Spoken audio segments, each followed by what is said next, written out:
Nagsimula ang pagbuo ng magandang kinabukasan ng ating bayan.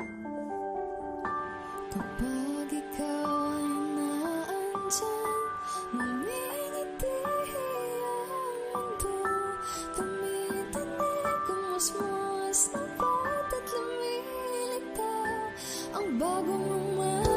Ikaw ay tala sa mundo, mundo, mundo.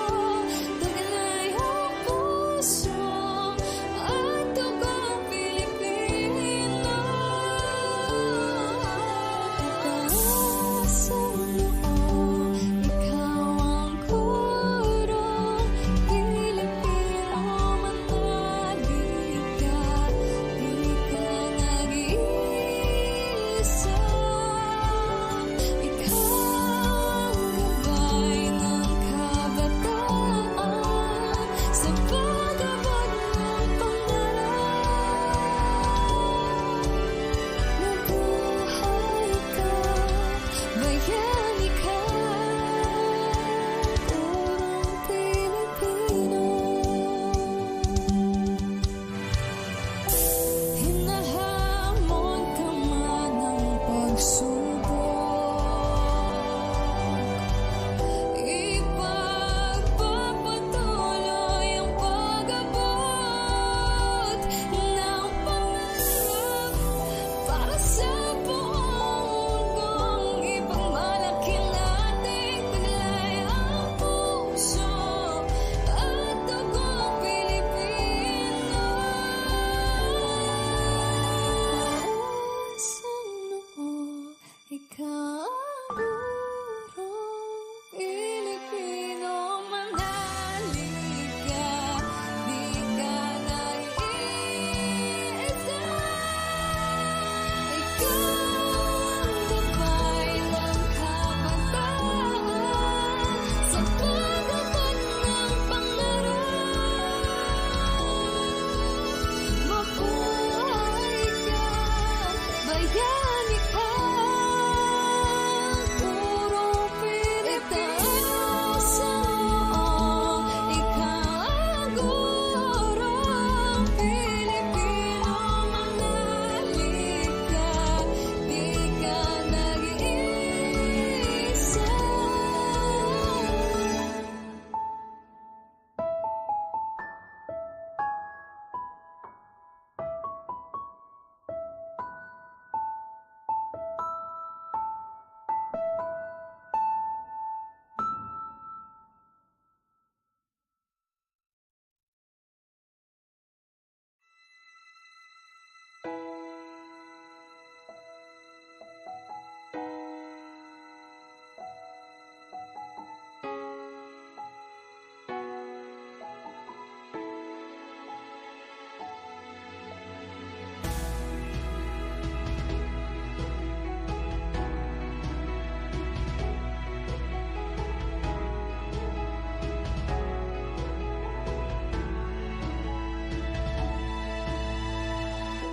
Sa bawat butil ng pawis na aagos sa iyong balat, sa bawat gabi tulog mo ay di sapat.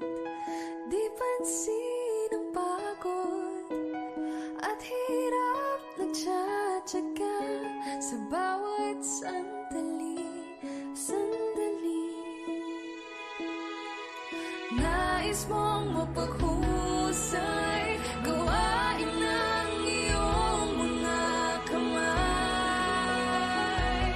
Ikaw ang guro ng bagong milenyo, dumataloy sa iyong ugat ang ugat ng tunay na Pilipino. Ikaw ang huwata ng kabataan, taas noong isisigaw, teacher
sa tiyaga ng iyong kahapon, ang pagkunlad. Tuloy, tuloy, tuloy, tuloy, tuloy, tuloy. Ikaw ang guro ng bagong milenyo, dumadaloy sa iyong ugat, ang ugat ng tunay na Pilipino. Ikaw ang huwaran ng kabataan, taas noong isisigaw. Teacher ko yan, idol ko yan, matapang mahusay, may takot sa Diyos. Idol ko yan.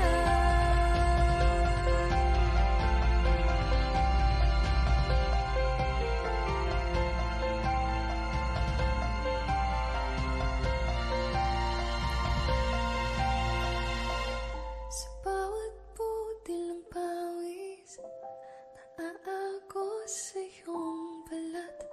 Sa bawat gabi, tulog mo ay di sapat.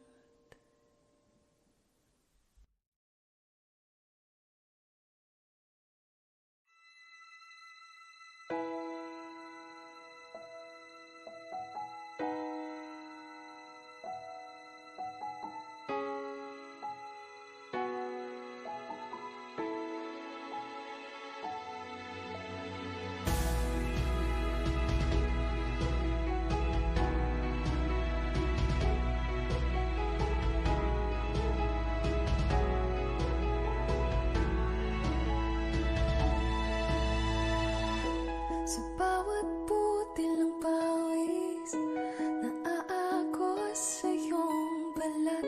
Sa bawat gabi, tulog mo ay di sapat. Di pansin ang pagod at hirap nagtsatsaga sa bawat sandali, sandali. Nais mong mapaghusay, gawain ng iyong mga kamay. Ikaw ang guro ng bagong milenyo, dumadaloy sa iyong ugat, ang ugat ng tunay na Pilipino. Ikaw ang huwaran ng kabataan, taas noong isisigaw.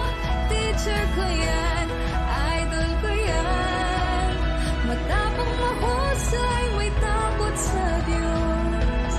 Idol ko yan.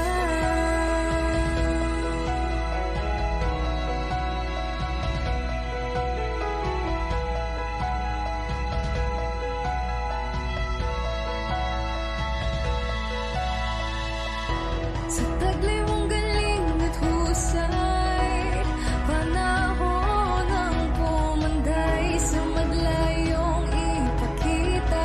Ibang dating, ibang tatak, hilaga at timog silangan, kaluran kahit saan, di maiiwan. Ang galing, ang galing. Nais mong mapaghusay, gawain ng iyong mga kamay. Ikaw ang guro ng bagong milenyo, dumadaloy sa iyong ugat, ang ugat ng tunay na Pilipino. Ikaw ang huwaran ng kabataan, taas noong isisigaw. Teacher ko yan, idol ko yan, matapang mahusay, may takot sa Diyos. Idol ko yan.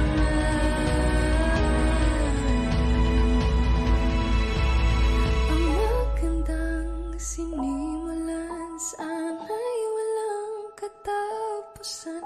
Sa tiyaga ng iyong kahapon, ang pagkunlad.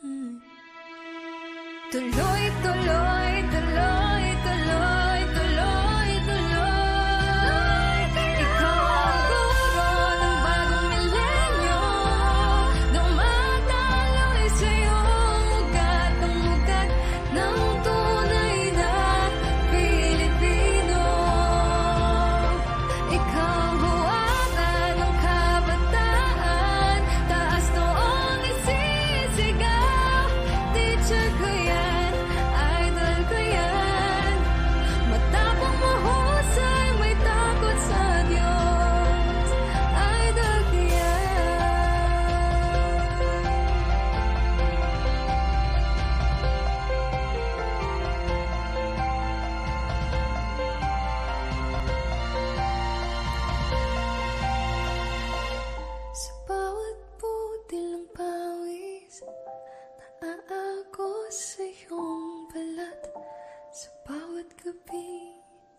tulog mo ay di sapat.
Sa'yo nagsisimula ang pagbuo ng magandang kinabukasan ng ating bayan. Kapag ikaw ay naandyan, ngumingiti ang mundo, tumitinig ang musmos ng bawat lumilitaw. Ang bagong umaga, ikaw ay tala sa mundo, mundo, mundo. Tagalay ang puso at dugang Pilipino.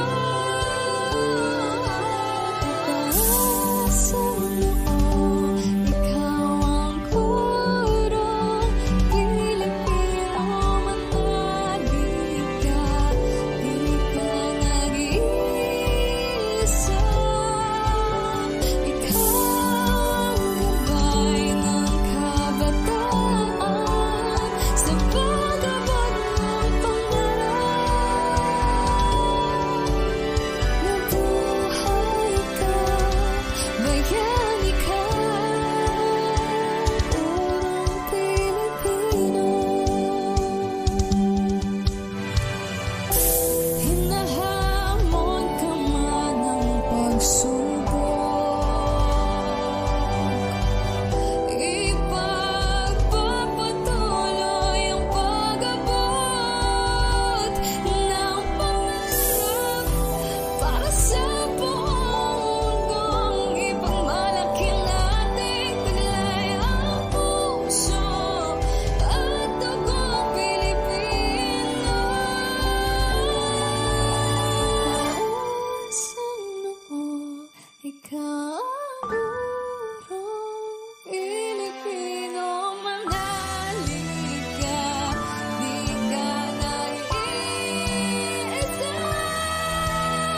Ikaw ang gabay ng kabataan sa pag-abot ng pangarap.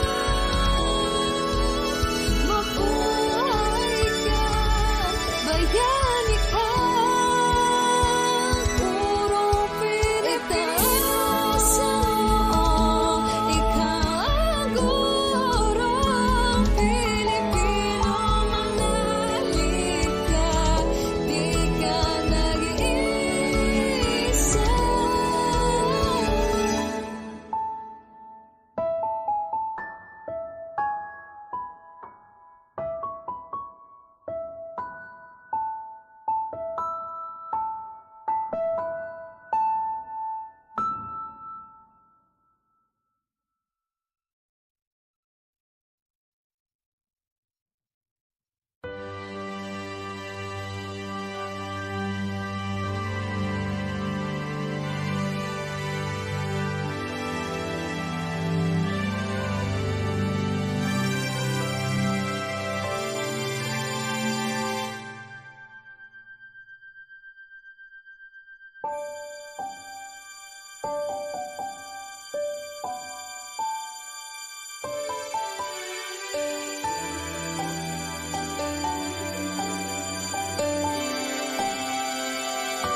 Sa'yo nagsisimula ang pag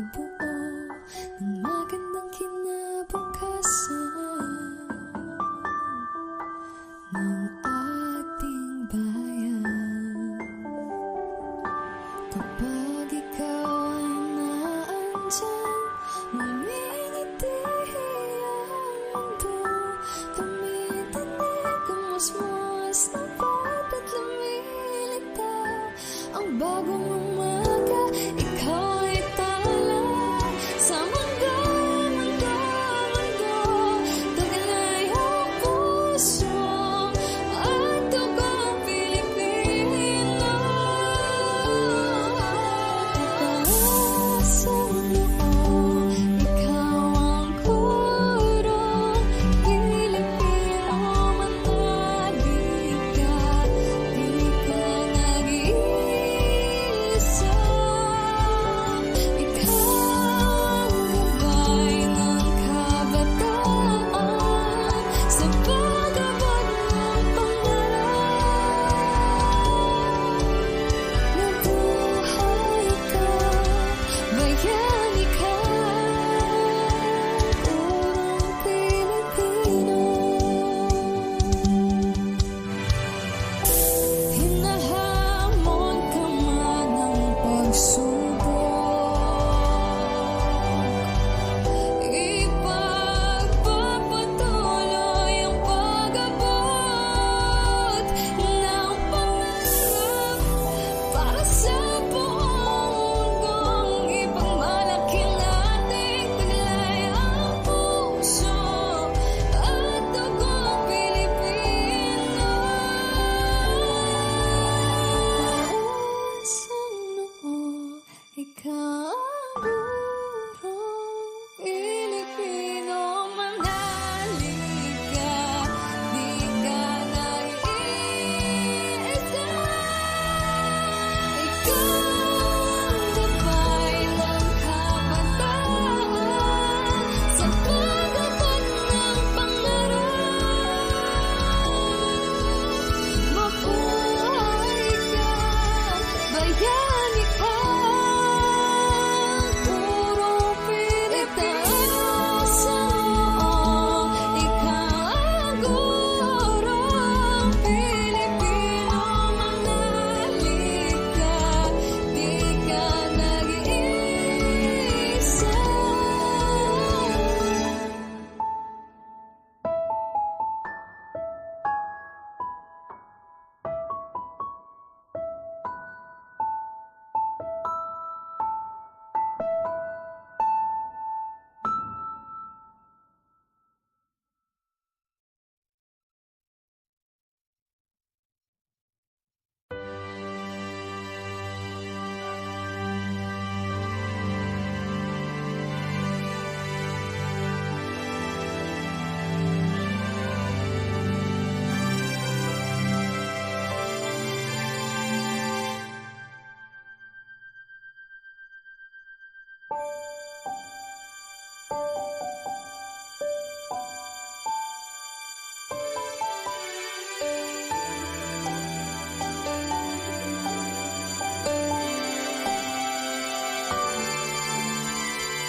Sa'yo nagsisimula ang pagbuo ng magandang kinabukasan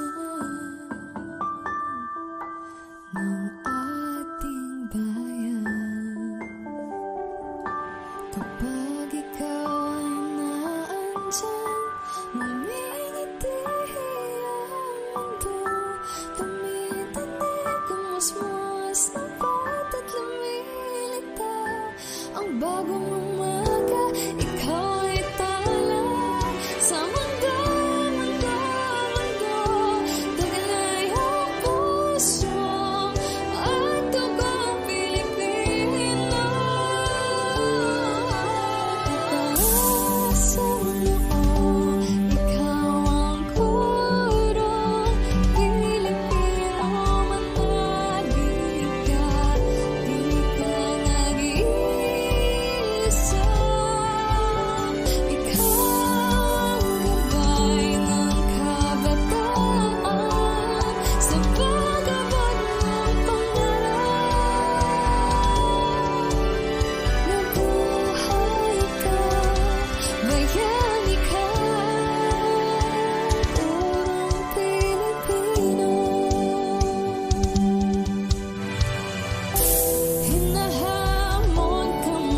This August 3 to 5, 2022, we continue the advocacy in enhancing the competence of our Calabarzon teachers, with 22 divisions aiming to ensure an assessment-driven intervention. This is the second leg of Racas 2022.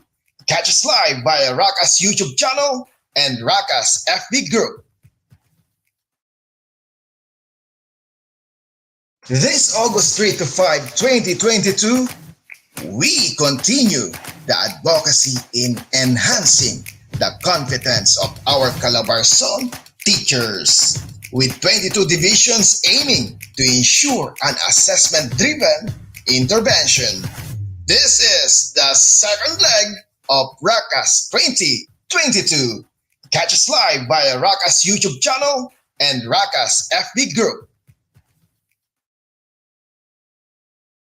This August 3 to 5, 2022, we continue the advocacy in enhancing the competence of our Calabarzon teachers, with 22 divisions aiming to ensure an assessment-driven intervention. This is the second leg of Racas 2022. Catch us live via Racas YouTube channel and Racas FB group. Strong in its commitment, courageous in facing the challenges. The Regional Association of Communication Arts Supervisors, Racas, is a firm believer of teachers' professional advancement that will be beneficial to the learners of the 21st century. Even before the onslaught of the COVID-19 pandemic, the association has organized various trainings and workshops with impact, seen on the best practices of the language teachers in the region. Region 4A Calabarzon, as the cradle of excellence, recognizes the contribution of Racas in the field of campus journalism and reading, to name a few. On the memory lane, the pandemic we experienced last 2021 did not stop Racas from responding to the challenge. The one-day webinar on reading in the new normal last November 2021 is indeed a success. A total of 22,883 participants were registered on the activity from the 22 divisions of the region. The live streaming of the said event reached 37,000 views.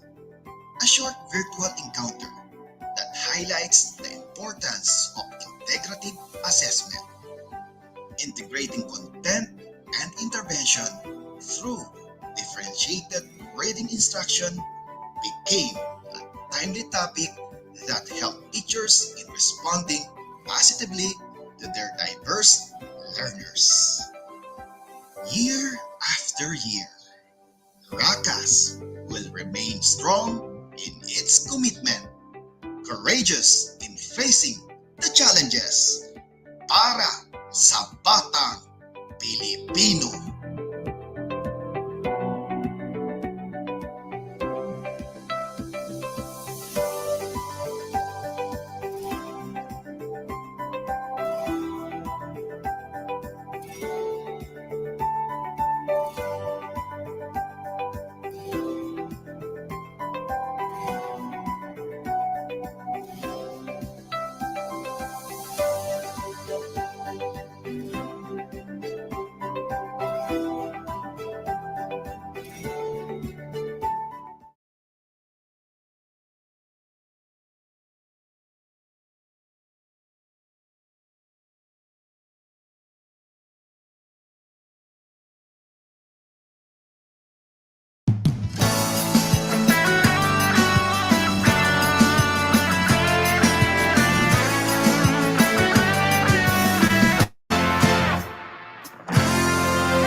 sa laban ng Mactan. 5 siglong nakaraan nating natutunan, tunay na kahulugan ng bayanihan. Dito nasusukat, tapang na walang katulad, bayani rin pala tayong lahat. Kasangga mong Pilipino, anumang lahi mo. Kasangga mong Pilipino, anumang laban mo. Sa timog o silangan, hilaga o kanluran, dito maaasahan ang aming inang bayan.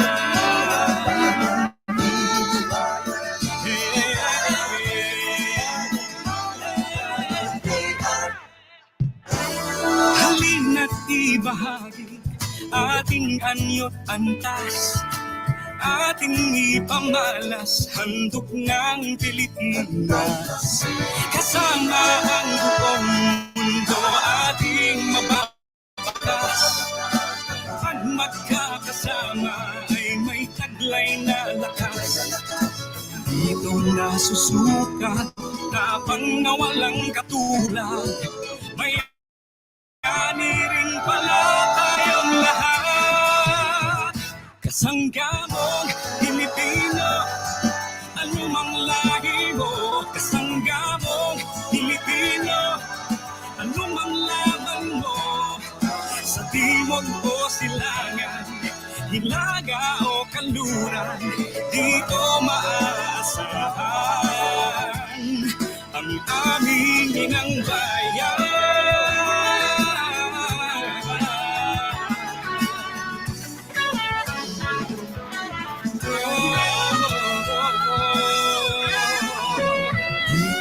Susukat, tapang na walang katulad, bayani rin pala tayong lahat. Lahat, kasangga mong Pilipino, anumang lahi mo. Kasangga mong Pilipino, anumang laban mo. Sa timog o silangan, hilaga o kanluran, dito maaasahan ang aming inang bayan.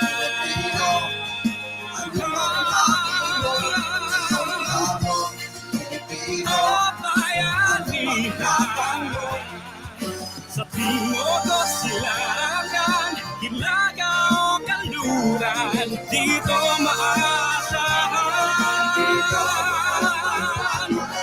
Dito maaasahan. Dito maaasahan. Dito maaasahan ang aming inang bayan.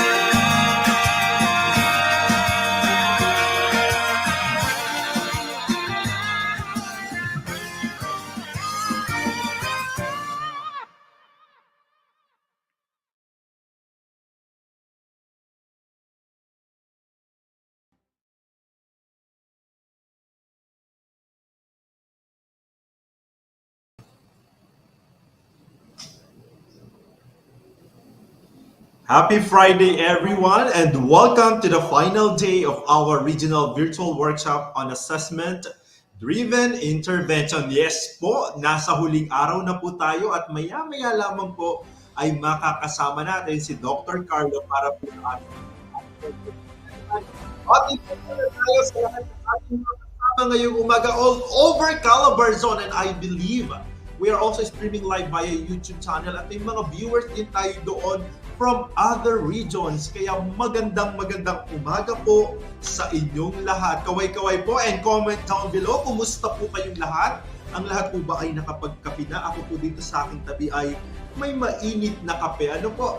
So sa mga taga Batangas dyan, baka naman po kaping Batangas. Sa mga taga Amadeo na laging nagpapabati, hello po. Baka naman makakakaping Amadeo tayo dyan. Hello po and good morning everyone. good morning po sa ating mga viewers from Atimonan. Ready na rin po mga taga Atimonan, and we already have 1,000 viewers for today. Ayan. Kumusta po kayong lahat? Kumusta po ang session natin kahapon? Nakatapos po ba ng output ang bawat isa? Please comment down below.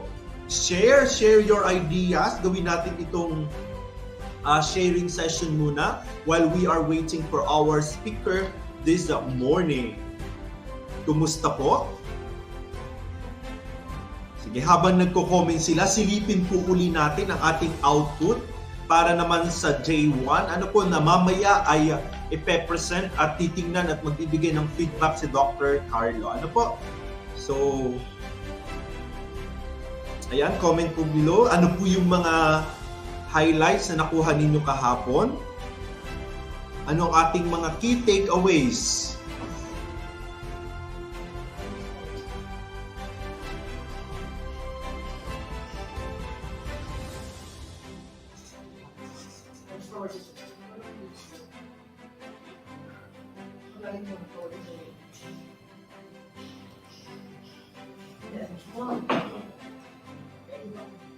And reminder po to everyone, we already uploaded the drive where you can access the PowerPoints of our speaker yesterday, Dr. Marlene po, Balagtas. So you may check our Facebook group. Meanwhile, the presentation of Dr. Carlo, he already mentioned to us during the first day that you need to directly message our speaker on his Instagram account. Ano po? You need to directly message Sir Carlo so that you could have the copy of his presentation. But Dr. Balagtas already sent to us the link for our day 2 session. All the slides and presentations is already uploaded on our Google Drive, and you witnessed yesterday that he made it public to everyone so that all of us can have the access to that particular presentation. Okay po? So if you would like to have the copy, kindly check our Racas Facebook group. It is already posted there. Check the link, open the link, and you will see all the presentations of Dr. Balagtas yesterday. Okay? So now let us see the turnout of our output for this 3-day virtual sessions.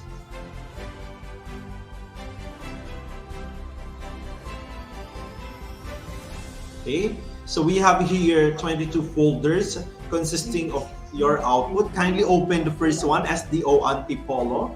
Let us see the output of SDO Antipolo. Ayan, may nakita na po tayong output ng SDO Antipolo. Ayan, pwede natin siyang i-browse. Sige nga, tingnan natin. Ayan, so maraming salamat po to our participants from SDO Antipolo for diligently working on your output for this workshop. What about another division? Let us go to the second one after Antipolo, Binyan City. Let us have Binyan City.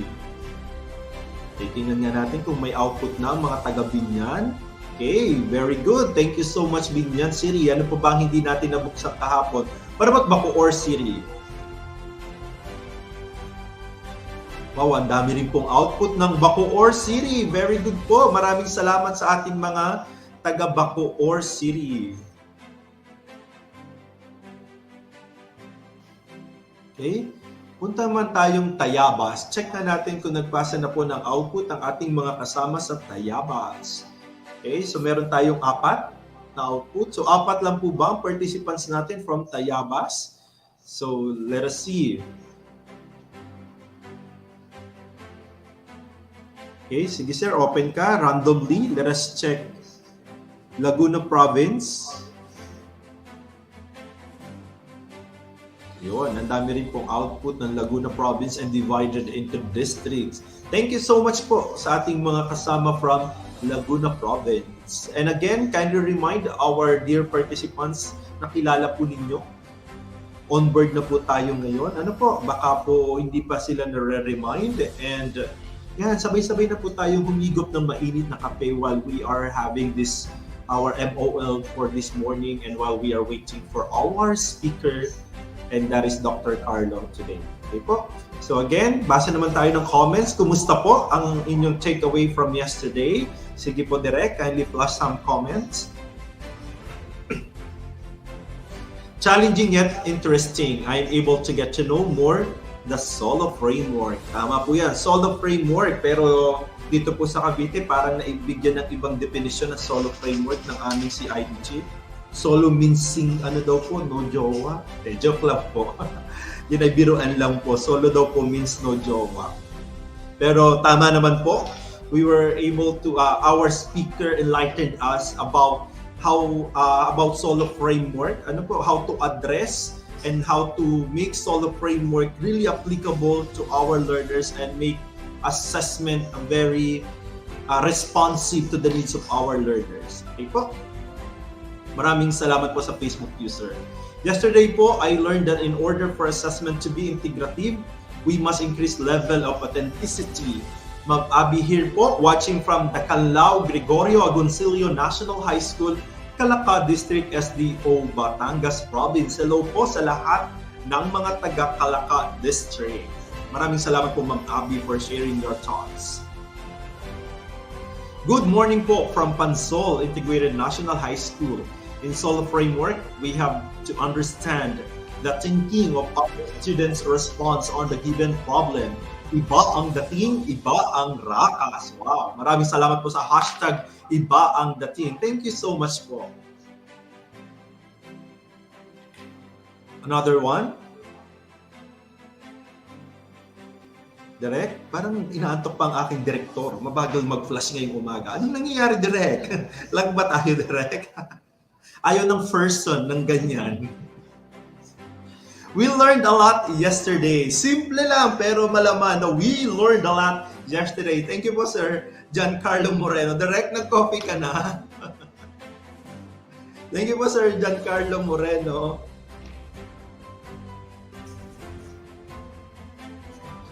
Direct, igaganyan ko sa inyo yung camera para kita kayo ng Calabarzon kasi yung mabagal mag-response.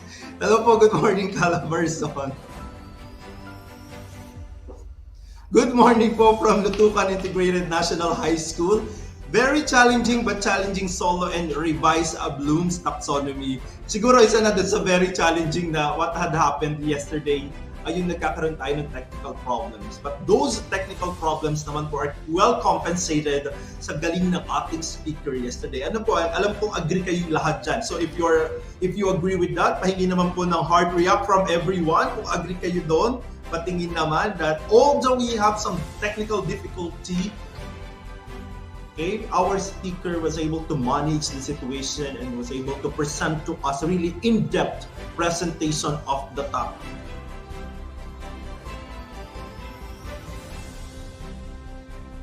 From the 2-day session, I was able to get more ideas for our school reading program. Thank you very much for all the sharing. Thank you po Ma'am BQ Lar. Ayan, mas zero non-reader na ang school ni Ma'am BQ Lar dahil alam natin na i-apply niya yan sa kanyang school. Thank you so much po Ma'am. Yesterday, I learned that solo framework make assessment easy.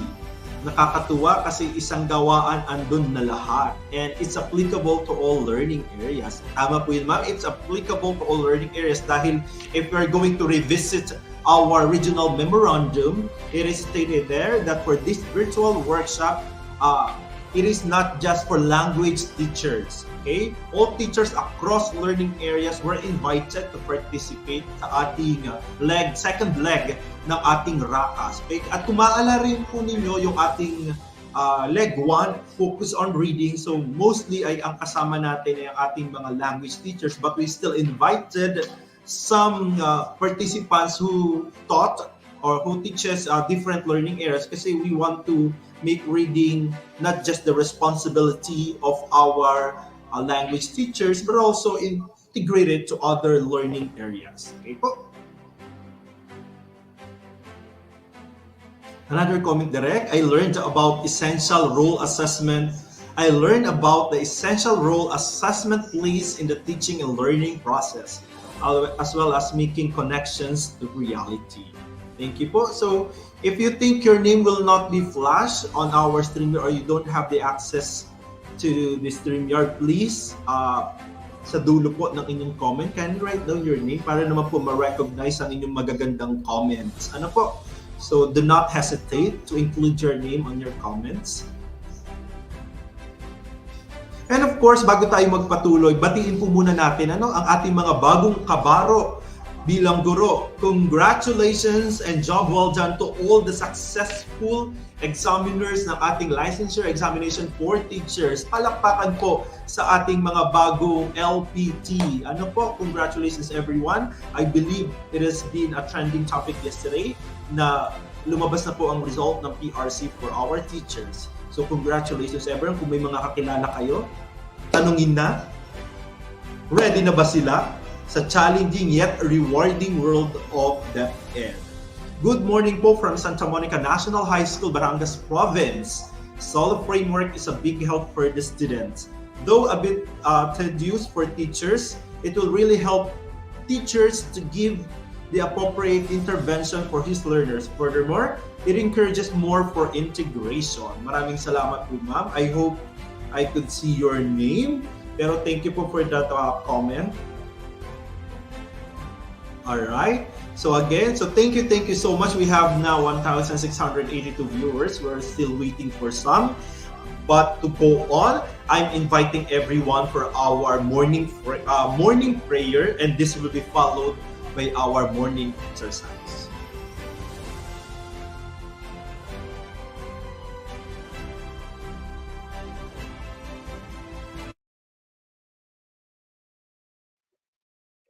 Manalangin tayo. Panginoong Diyos, itinataas namin ang iyong pangalan. Pinapupurihan at pinasasalamatan ka namin sa lahat ng iyong mga ginawa at pagpapala. Salamat sa panibagong araw na ipinagkaloob mo sa amin. At sa oras na ito na kami ay muling natipon. Gabayan ninyo po kami sa aming mga gawain. Bigyan mo po kami ng talino at lakas upang magampanan po namin ang aming mga tungkulin. Buksan mo po ang aming isip at puso sa mga bagong kaalaman na aming matututunan. At nawa ay maging kagamit-gamit ang mga ito sa aming buhay at sa pagtulong sa aming kapwa. Ikaw po nawa ang maluwalhati sa lahat ng aming katagumpayan sa araw na ito. Ito lamang po ang aming dalangin sa pangalan ni Jesus. Amen.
Albonzon, exercise po muna tayo.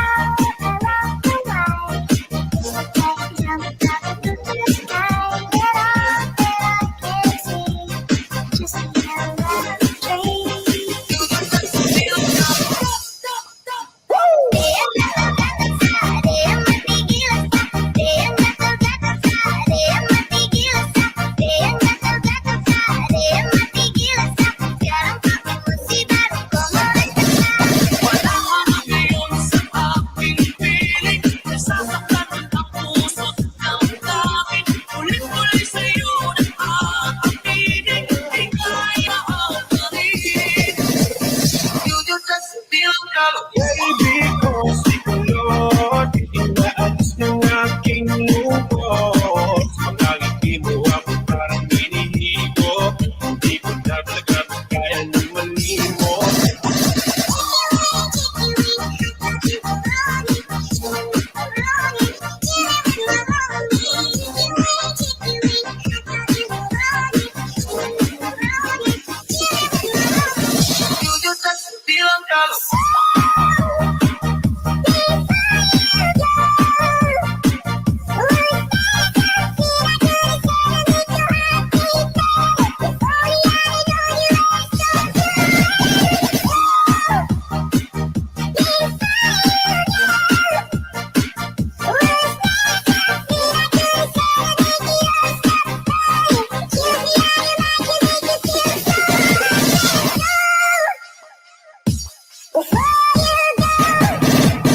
West Bob Remix in Western Visayas.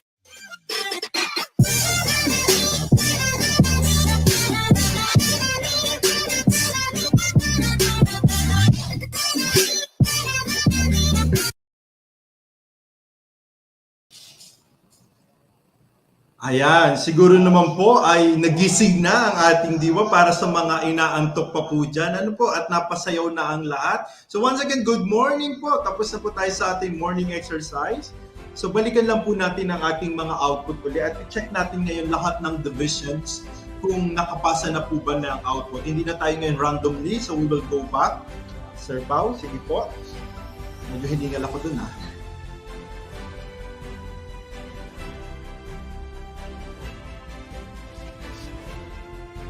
Sige po, lahat po ay check natin. Ano pong division ito? Antipolo. So again, may output naman po ang Antipolo. Maraming salamat po. Dahil naka-monitor po ngayon ng ating mga EPS in charge of English and Filipino para ma-check din po kung may output ng kanilang mga divisions. Ito ay Bacoor na sir. Okay, so may output din po ang mga taga Bacoor. Sunod ay Batangas City. So may output din po ang Batangas City. Batangas Province. Ayan, ang dami rin pong output ng Batangas Province. Okay po. Next, let us go to Binyan City. Of course, nakita natin kanina may output din po ang Binyan City.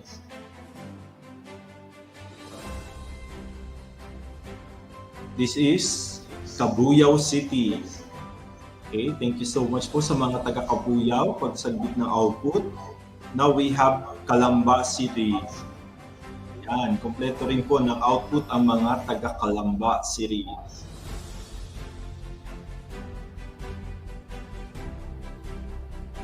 Okay, sir, next tayo. Cavite City. Ayan. Okay po, may output din po ang mga taga Cavite City.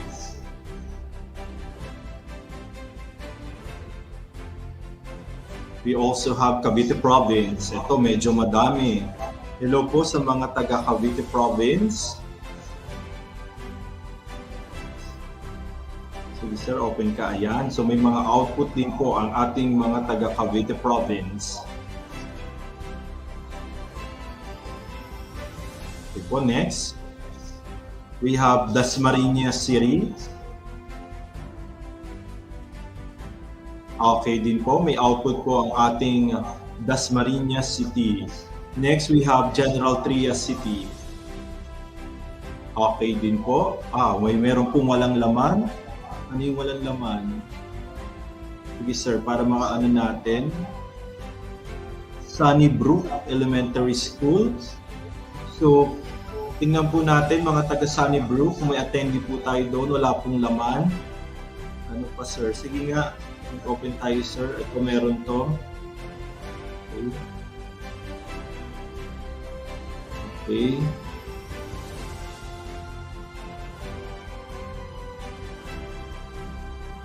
Okay po. So meron po tayong isang folder na walang laman sa General Trias. Then let us go to SDO Imus City. Yan, so may output din po ang mga taga Imo City. Okay, let us go to the next.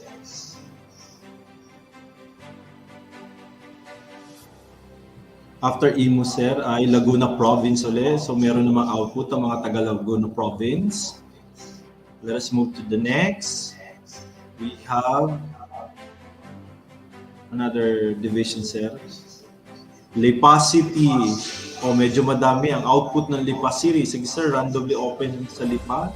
So meron dito. Okay. Ayan. So let us go back to another division. Lucena City. Yan. So may output din po ang mga taga Lucena.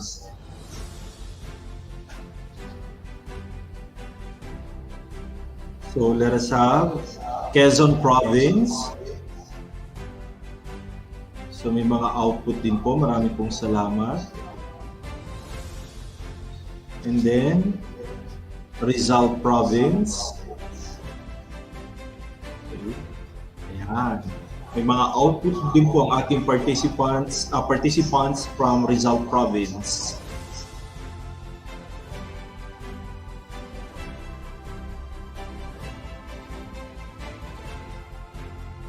San Pablo City.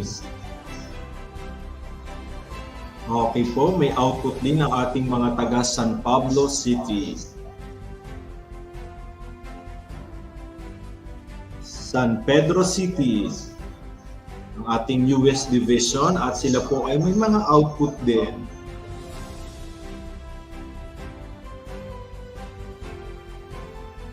Let us go to SDO Santa Rosa City. Okay po, may mga output din po ang ating mga kasama sa Santa Rosa. Tanawan City. Ayan, may mga output din po. You can see.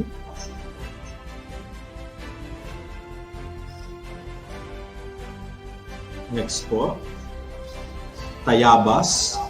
Yan, okay na rin siya. Apat lang ba ang participants natin sa Tayabas? Apat po ang output. Ano po? So yun po, alam ko ay marami from Tayabas. So reminding po ang ating mga taga-Tayabas. Ito po naman, ang next.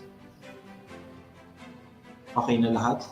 So there you have it. So lahat naman po may output, pero reminder na lamang po sa bawat divisions kasi po ay may numbers tayo ng expected participants from each division. So kindly remind po ang iba na hindi pa po nakakasubmit ng inyo pong output. Okay po. So bati po ulit tayo. So bukod sa pagbati, ang inyo rin pong insight sa ating nakaraang session kahapon. Tingnan natin, baka po may mga nagme-message ulit ng kanilang pagbati.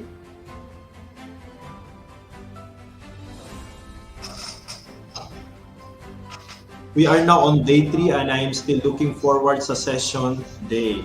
Nagkaroon ng bagong meaning sa akin ang solo dahil dati mag-isa o isa. Now dahil sa solo framework, you consider many students. Thank you so much po from Mary Luz. Good morning po from Santa Monica National High School, Batangas Province. Solo framework is a big help for the students. Though a bit, ano na natin to kanina, kay Ma'am Monica. Direct niloloko mo o...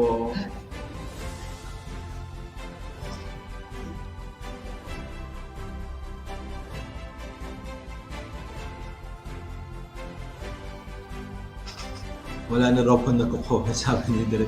We have 2,000 plus viewers na. Mag-comment naman po kayo. Hindi po ba kayo masayang kasama niyo na ako sa last day? Hanggang ganun eh.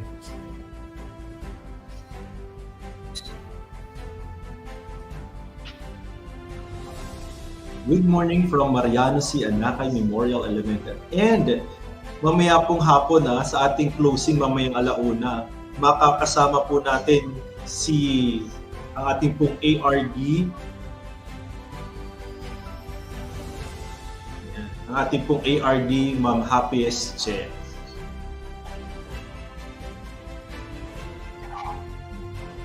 Extra ka sa likod direct.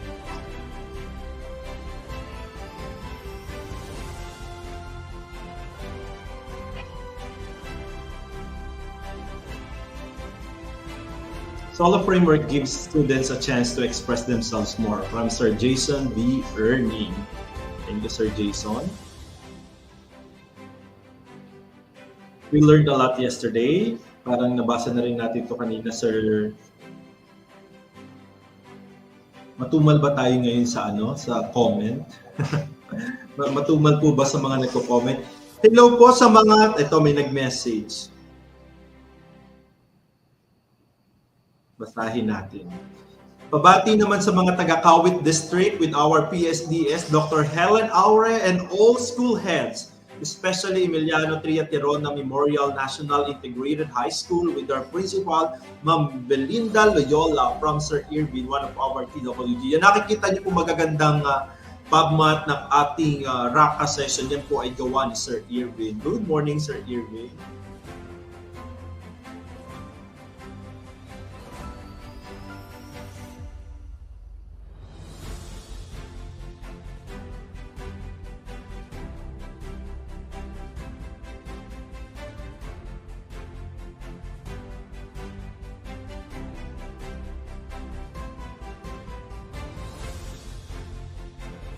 Solo framework help us to develop effective and efficient instructions. Hello po. I believe that reading is the key to success. Reading is a skill of molding and nurturing the future of children.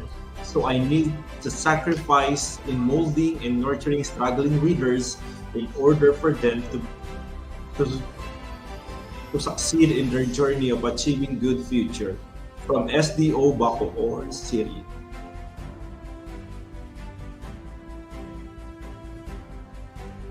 Ay ano yan, may so paki-block po ang mga nagko-comment ng ganito.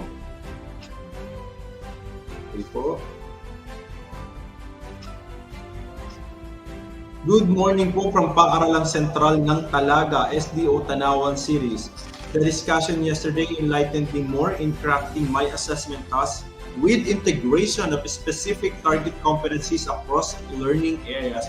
Tama po yun. Napakaganda rin po nung ginawa ni Ma'am kahapon na example. Ano po na yung ating portfolio, sa halip na iba-iba ang portfolio ng kada bata, ang ginawa po ni Ma'am, nagbigay siya ng sample na isang portfolio at tinignan, nakita natin kung paano niya yung ginawa na kumuha lamang ng mga competencies na akma sa bawat mag-aaral, na akma at nilinya para dun sa portfolio na gagawin ng mga bata. Ano po? So that is a good reminder for all of us. Tama nga rin naman, para naman may provide pa rin natin ang academic piece for our learners. Hindi sila ganoon mahirapan sa kanilang mga task. Kasi imagine po natin, kung merong 8 learning area ang bata, lahat ng learning area magpapagawa ng portfolio. Di po ba? Kumusta naman po kaya ang ating bata? Makahinga pa po kaya sa ganung kabigat na gawain? So ganun po natin tinitingnan ang ating discussion. Ano po? Para makita natin kung ano yung akma and applicable to the needs of our learners. Okay? Kaya dapat po napakahalaga pa rin ang collaboration with our teammates sa school. Hindi po pwedeng, magpapagawa ako ng ganito dahil learning area ko ito. Please always consider our learners in all of your decision making. Hindi pwedeng mawala si bata. Ano po? Mapagpalang araw po sa lahat. Isang mabungang pagsasama-sama ang gawain ito na may malaking tulong hindi lamang sa mga guro, pati na rin sa mga batang Calabarzon. Good morning po from Pasita Ramos Mendoza Memorial National High School, SDO Batangas. Solo framework reminds me that every student can have different understanding of the given task, and as a teacher, I should consider and appreciate their different understanding and abilities. Thank you po. Good morning. Solo framework allows us to make integrative assessments more accurate in achieving competencies. Watching from Pasita Complex National High School of SDO San Pedro. Hashtag Racas 2022. Hello po, ma'am.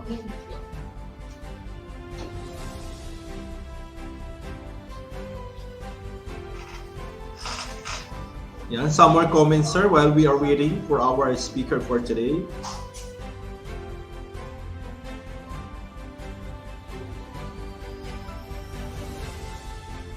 Good morning po, watching from Amityville Elementary School, SDO Rizal. Maraming salamat po sa karagdagang kaalaman na inyong ibinabahagi. Malaking tulong po sa lahat ng mga guro. More power po. At yun naman po ang laging objective ng Racas, to be really of great help to our Calabarzon teachers. At ang Racas ay kaisa ng DepEd Calabarzon para mas lalong mapaghusay po at mapagaling ang aking ang pagtuturo ng ating mga kaguro sa buong Calabarzon. Dahil sabi nga, this is the region where excellence is a culture and quality is a commitment. At hindi natin yung magagawa kung hindi magiging dekalidad ang ating mga guro. It was indeed a productive day yesterday because our speaker was so brilliant that she fully discussed all her topics. Her examples made me understand better the use of solid framework in crafting the most appropriate assessments. Mapalad po ako maging bahagi ng regional webinar na ito dahil nagkaroon kami ng oportunidad na matutuhan at lubos na maunawaan ang solo framework na tunay na makatutulong upang magkaroon ng tsansa na makapasa o magkaroon ng puntos ang mag-aaral. Mabuhay Racas, binibining Donna Baldos of DIHS. Maraming salamat po, Ma'am Donna.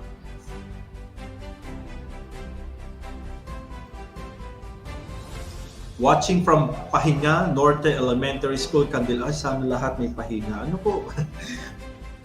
Norte Elementary School, Candelaria is District Quezon, Province of Quezon. It's high time for topics you cater for all educators relevant to our coming face-to-face learning setup after 2 years of home learning.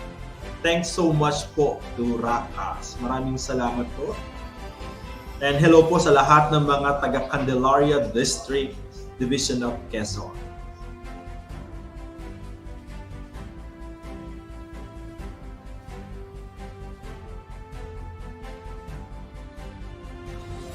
Good morning po. A review on how we are going to start our limited face-to-face learning for us to consider, especially on assisting our learners status when it comes to literacy and numeracy. Watching from SDO Quezon, Lopez East District, si Sir Emilio Salumbides. Emilio Salumbides Elementary School. Hello po sa mga taga Emilio Salumbides Elementary School.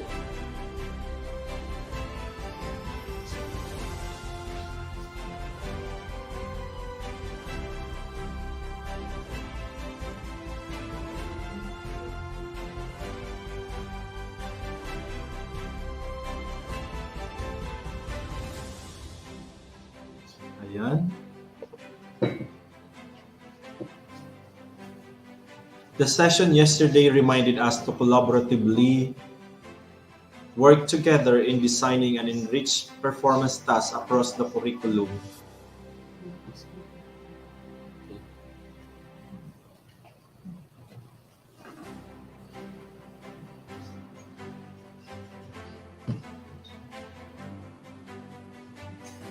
We must prepare assessment ahead of time. It must be carefully studied and crafted to address and cater the needs of the learners.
So again, reminding all our participants, kindly revisit your output. Baka po may mga kasama pa tayong hindi nakakasubmit. And of course, may mga nag-PPM din po regarding the certificate. Meron din po mga nag-PPM na sabi ay wala silang certificate during the session about reading last July. May I remind everyone that the list of participants to be given with certificates ay the official list sent by your respective education program supervisors in English and Filipino. I think it is better if you will coordinate first with your respective EPSS and sila po mag-i-inform sa amin para po sa posibleng action regarding that matter. Ano po, we cannot issue certificate unless there is being submitted by your respective EPSS kasi yun po ang official list of participants. Sana po, I hope I made myself clear about that. And of course, may iba rin po nag-PPM na wala daw po yung kanilang district doon. Upon checking po, the other night lang po kayo nagpasa ng inyong list. Kaya po, hindi mo po talaga makikita kung the other night lang po kayo nag-submit. So, noong July pa po iyon, ang ating pong TWG ay natapos na po namin ang mga certificates after the session noong July. Kaya, so please be reminded that all lists are already submitted. So kung yung isang araw lang po kayo nag-update ng names ng inyong participants sa ating pong reading, ay hindi po talaga po ninyo makikita ang kanilang certificate. Ano po? So yun lamang po ay paalala sa ating lahat. Please revisit the list of participants at makipag-ugnayan po sa inyong respective EPSS kung wala po ang inyong certificate dahil sa kanila po manggagaling po iyon. Ang ginagawa po namin ng certificate are the official list of participants for Racas submitted by the EPSS in English and Filipino from the respective 22 divisions. Okay po? And a reminder also to everyone, the copy of the presentation of Dr. Carlo, you need to directly message Dr. Carlo for the copy, and Dr. Marilyn Balagtas, she already posted, or we already posted the link of her Google Drive on our Racas Facebook group. You may access the drive para po magkaroon kayo ng copy ng kanilang mga presentations.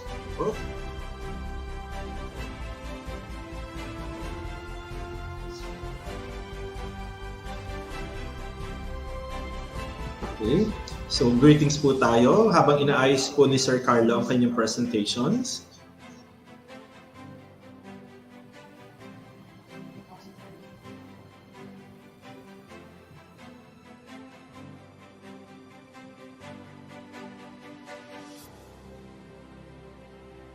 Good morning, watching from Macabud National High School.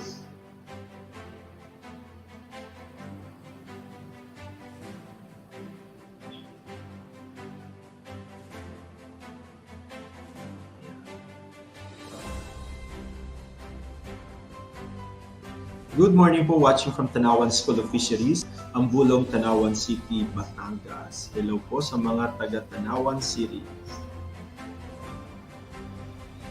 Good morning po, Sir Greg. Pwede po pa-shoutout ulit lahat ng participants ng Calatagan District, especially our PSDS, Ma'am Violeta Mira, and our principal of Bulod Elementary School, Ma'am Elisa Elposar. Thank you po, Ma'am Asuncion Limoyko from Bulod Elementary School, SDO, Batangas. Thank you. Maraming salamat po, Ma'am Asuncion. Thank you so much po. Yun po ay from, and of course, reminder po sa mga taga-Calatagan, baka hindi pa po nakakasubmit ng output. So check po uli ang ating folder dahil maya-maya lamang po ay i-visit po ng ating Dr. Carlo Magno ang ating mga output. So this is a reminder to everyone, baka wala pa po kayong naipapasang output. Alright? So hindi ko na po pakahabain pa. Calabar Zone, ladies and gentlemen, I'm bringing you back our speaker for today, Dr. Carlo Magno.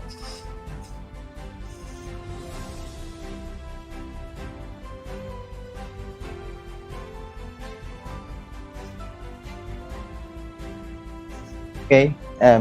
Good morning, everybody. Good morning po, sir. So we're going to have two parts in our session for today. So the first part is we're going to look at the workshop outputs that you did, okay? And then afterwards, we will look at how you actually provide feedback on your students' work and how we look at feedback to help your students reach your learning competencies. Okay, so we will be starting with some of the workshop outputs that I have seen yesterday.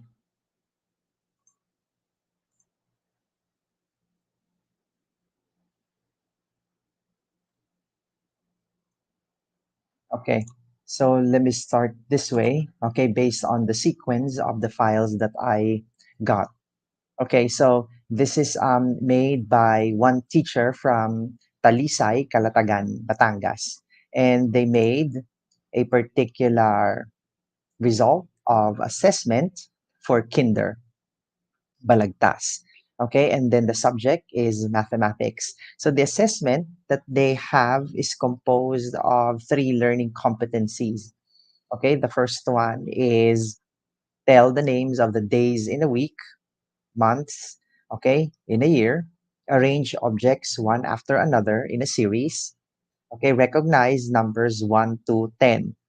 And then it seems that there are more students who are getting incorrect answers as compared to, okay, there are more students who are getting incorrect responses here in telling the days of the week, but they're more better. About 72% of the learners can arrange objects in a series and they can recognize numbers. This is a large percent, 80.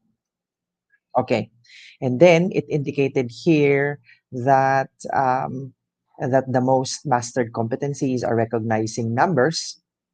Okay. And the least mastered competency indicates that the pupils were not able to tell the names of the days in the week. Okay. And this is the priority competencies together with this is the lowest percent correct. All right. And then this is how they're going to do it. Okay. This is the priority competency, and they're going to do it in a remedial class, which is going to be conducted after the class. Okay, and then how to teach, they will use a video lesson showing how to tell them the names and days of the week. All right, so this particular reteaching is very broad. Okay, so you're going to watch the video lesson. I think the problem here, if the learners could not tell the names of the week and the months of the year, is that you will have to teach your students some memory strategies because they could not remember the names. So after your students have watched the video, of course, that's only the presentation. We need to be specific about how we are going to consolidate the memory of your learners. This is actually part of their declarative knowledge. Being familiar and being able to tell the days of the week and the months of the year is part of their declarative memory that they should be able to remember. So, what we need to see here on how to reteach would be after watching the TV, because watching the video is just simply presenting the information. The actual learning and the actual facilitation coming from the teacher is actually not seen here. We need to see how the teacher helps the learner remember the days of the week. What are the different ways on how we help our learners remember information such as days of the week? One, you can do it through a song. Okay, so you can put the days of the week or the months of the year through a song, and then you all repeatedly sing the song. Okay, if you repeatedly sing the song, the more that they are able to hear it often and one after the other, the more likely that they will remember. Okay, or show it on the board, write the names of the weeks or names of the months in a year on the board, and then have a picture to represent each month. For example, January would be picture of fireworks because it's New Year. February would be a picture of the heart because it's Valentine's Day. Okay, if they are able to associate pictures with the name of the word, then it would help them remember information. So these are the specific ways on how you actually consolidate and help your students remember the information. So the video is incomplete. We don't know what happens after the video. This is simply presenting. We're not facilitating or targeting the problem here. All right, let me try out the next one. Okay, so the other one is from um, Enrique Sobel Elementary School. Okay, so let me share my screen again.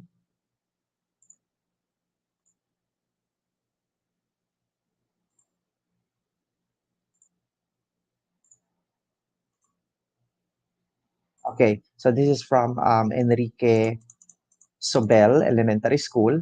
It's for grade 6 English, and there are 30 learners. And the assessment is composed of the six learning competencies: distinguish various text type. Okay, um, 60% of the students could not distinguish. Detecting biases, 67% could not detect biases. React on the content of the material presented. Okay, so only 70% is not able to get this.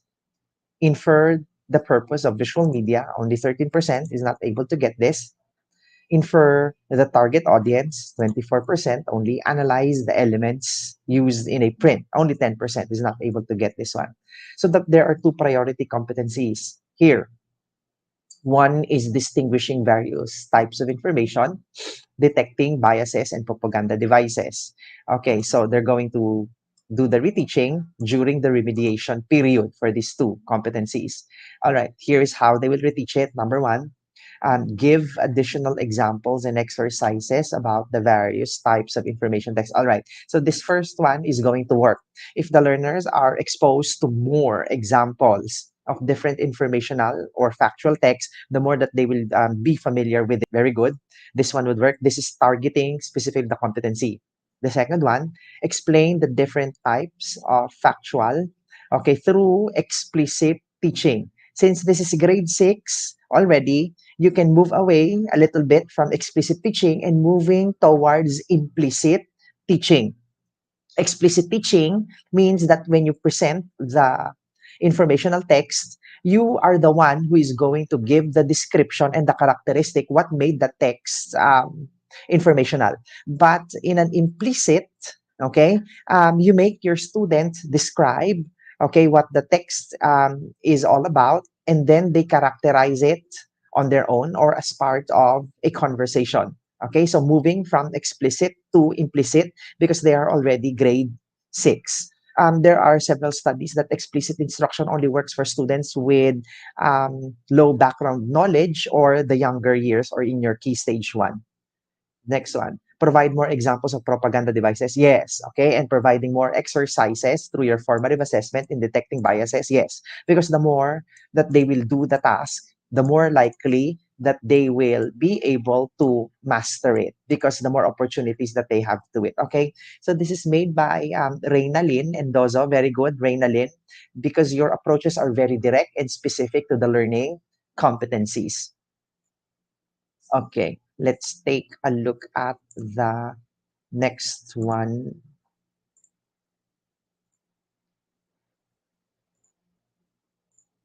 Okay, so the next one. Okay, so this is coming from Candelaria East District, okay, from the Quezon province. Okay, grade level is grade 2. Okay, this is grade 2. And the subject is mathematics. And these are the list of the learning competencies that they assessed. Visualizing numbers from 100 to 1,000, 20% could not get this. Reading and writing numbers, okay, 40% could not get this. Adding 2 to 3 digit numbers, 40% could not do this. Adding 2 to 3 digit numbers up to 3 addends, okay, 50% could not get this. Subtracting 2 to 3 digits, 60% could not get this. Okay, subtracting 2 to 3 digits up to 2 subtrahends, okay, 60% could not get this. Same goes for multiplying numbers with 2 to 3 digit numbers by 1 digit number. Okay, the more they go higher into the operations, the more the students are not able to answer correctly. So there are 4 priority competencies. One is reading and writing numbers, adding 2 to 3 numbers with or without regrouping, subtracting 2 to 3 numbers with or without regrouping, multiplying 2 to 3 numbers with or without regrouping. Okay, so they have a specific date from August 22 to November. This is the when. But during the when time, is this going to be integrated into the lesson or is it going to be on a separate time? You need to indicate that here on the when. How to teach. Now, my suggestion here is that since there are four learning competencies, we need to show for each one, okay, on how we are going to do the reteaching. For example, the reading and the writing numbers, how is this going to be taught? Adding two to three numbers, do the same thing, describe separately how you will teach this. Same goes for the subtracting and the multiplying numbers with two to three numbers. All right. So when you say kasi moving to concrete to abstract, it applies for all and we don't know which one here. And this is a little bit broad because we don't know how this is going to work when we read and write number, when we add, when we subtract, or when we multiply. Okay, when you say mastery of skip counting, where do this apply to? Is the skip counting applying to multiplication? Okay, and then how the skip counting help learners do the multiplication? We need to be a little bit more explicit on this one. Then, introduce more activities using concrete or real objects in multiplication. Okay, probably this would work for, using concrete and real objects would work if you are multiplying one digit with one digit numbers. However, if you are already multiplying um, numbers from two to three digits up to 1,000, using concrete object is going to be impossible. For example, I will multiply 100 times 100 and I need about 1,000 objects in order to do and complete my multiplication. So this won't work. Okay, so take note that using concrete and real objects in multiplication will only work if you are multiplying small numbers of less than with products less than 100, or else you will have to prepare about 1,000 popsicle sticks, 1,000 pieces of paper to complete the multiplication. And you will consume the entire 40 minutes to 1 hour just doing the counting for one problem, given that your numbers here are two to three numbers. Okay, so this is just impossible. The third one, Miss Marilyn Marcelino. We need to improve a little bit on this. Okay, the next one. Okay, so this is grade 6. Okay, this is grade 6, and this is done by somebody from Binyan City. Okay, so these are the list of the competencies that they assessed. And I think this is in English. Making a stand, okay, 10% did not get this. Take down relevant notes, 14%.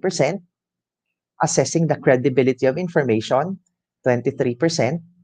Okay, plan a composition using an outline or other graphic organizers. 58% of the learners did not get this. Compose a persuasive essay. Okay, 66%. Okay, you will notice that the teacher highlighted these two competencies, planning a composition and composing a persuasive essay. This is actually a performance.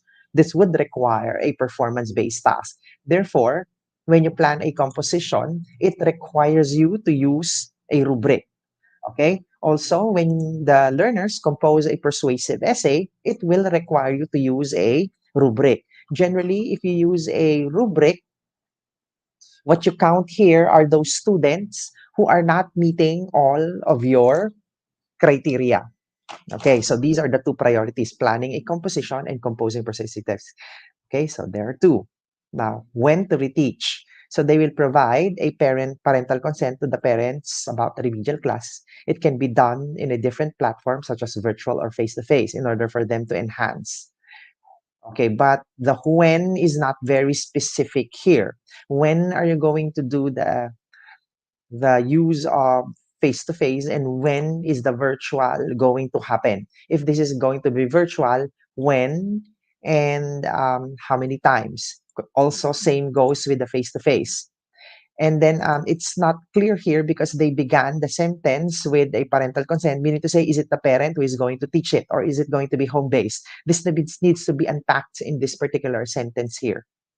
Then remedial classes at the end of the school year.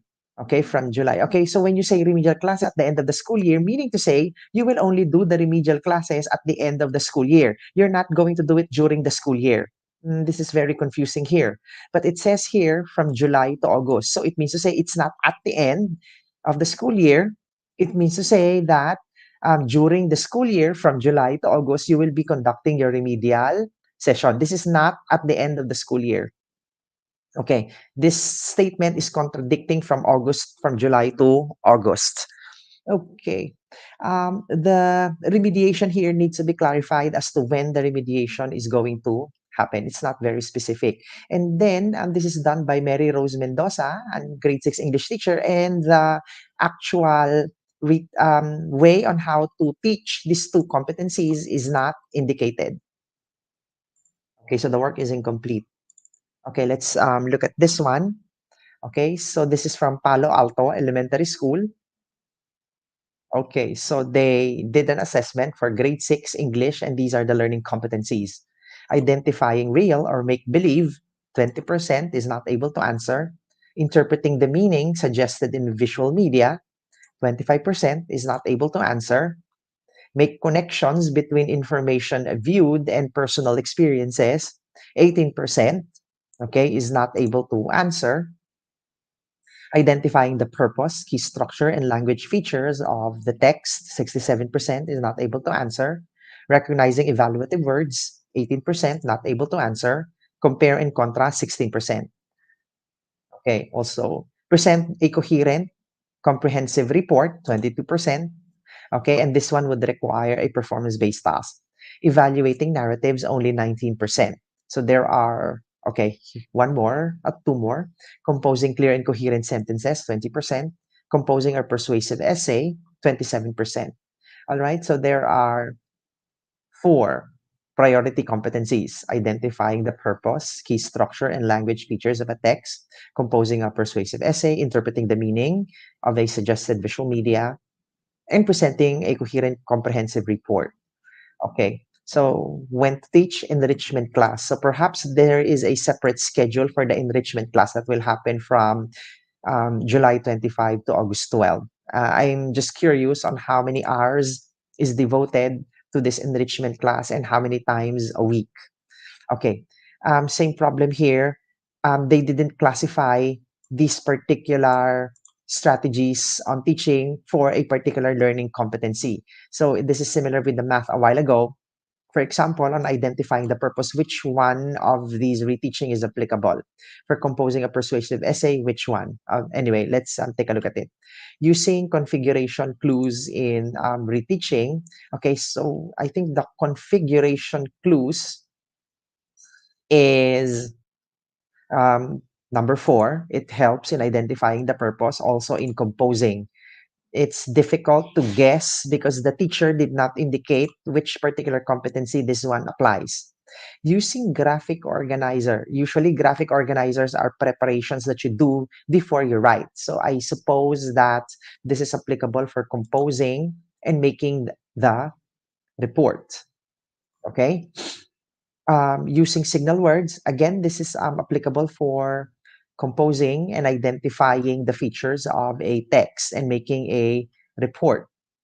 You teach paragraph writing, like making an outline first. Yes. Okay. So in making the report, this is applicable. Use mentor text to teach persuasive writing. Yes, in a mentor text, you have an example of a text, and there are arrows pointing to some parts of the text, and then there's a guide there, what it is all about and how it is done. Yes, a mentor text would work. And then picture association, matching with elements. I'm not pretty sure where this is going to be applicable for each of the 4 learning competencies. Writing description of a picture shown. I don't know where this will fall under, but if you are making a persuasive essay, I don't know if this is applicable. In interpreting the meaning of the visual media, um, perhaps this one would work, but I don't know because there's already a visual media to be interpreted. I don't know when is the picture and describing an additional picture would come in. Okay, then think, pair, share. Okay, yeah, this can work okay, before the learners actually compose and before the learners actually report their viewpoints. Okay, so this is, oh, there are several teachers who prepared this one. Okay, so this is coming from Palo Alto, Calambas City. Okay, these teachers. Okay, the next one. Okay, this is from Quisado Integrated National High School from Rizal. All right, grade 10, English. And there are three learning competencies in the assessment. One is evaluate and make judgment about the set of criteria. Okay, 85% are not able to get the answers correctly. Formulating claims, 78%.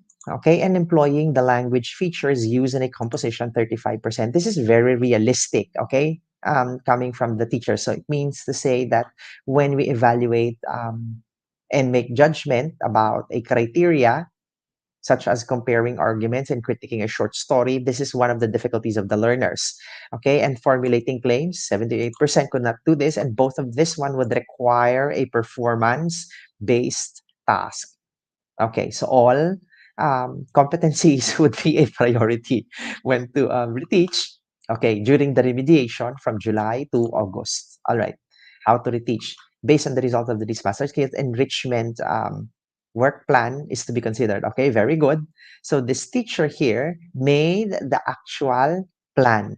Okay, so it looks like the AWHLP. So you see that the time is here, the objective is here, the lesson is here, and the strategy. So for evaluating and making judgment, okay, they're going to post pictures, and the learners are going to read the lyrics of the song. Okay, however, I don't see here how it is helping the learners make evaluation and make judgment. Okay, same goes for the assessment. We use the paintings, okay, and I don't see here how it is helping the student make judgment. Okay, it says here evaluating and making judgment is going to be done, but the learning competency is argument in critiquing a short story. So this is not very specific. Okay. In the second week, they're going to teach about facts, policies, and values and writing exposition. So they're going to watch a short video on writing and analyzing some. Okay, so after they have watched the video, how are you going to process what they have watched from the video? Okay, how will you know if the students have learned after watching a video? Okay, so probably here they will formulate claims, but the video is not too effective. We'd like to see how the teacher would process and teach um, making facts, policies, and values. Okay, here the learning competency is critiquing a literary selection. So the students are going to read the selection after viewing, but it is not yet teaching the learners how to make the critique. You have to be and strengthen here more than watching. Okay, what we need to show here is how you teach the learners on how to make a literary criticism. Okay, so this was made by Miss Yulenia Resueño. All right, the next one. Okay, so this is from San Jose Reyes Elementary School, Alitagtag, Batangas. This is grade 4, okay, English. Okay, and then here the list of the competencies that they use on their assessment. Arranging 8 to 10 words with different beginning letters, grade 4. 26% could not get this one. Classifying related words and ideas and concepts, 68% could not get this one. Use pronouns that agrees in gender, number, and antecedent, 55%. Identify and uses the forms of verbs, 11%. Use the present form of the verb, 63%. Okay, so the results presented by the teacher is very realistic here. So there are 3 priority competencies: classifying related words, using pronouns, and use the present form of the verb. And they're going to take this up during the summer remediation class from June to August. How to reteach. All right, same problem here. The procedure on how to teach is not classified according to the 3 learning competencies. Okay, provide varied examples of words with characteristics and similarities. So probably this is used for classifying words. Act out some actions while the learner is trying to guess what they are. I don't know where would this fall under. We provide video lessons that can attract learners' attention, but we don't know where the video is going to be used for and what is the content of the video. You need to say what the content of the video is so that we know whether it's going to be useful or not. Graphic organizers. Okay, so again, this is going to be difficult because we don't know where the graphic organizer is going to be applicable for these three.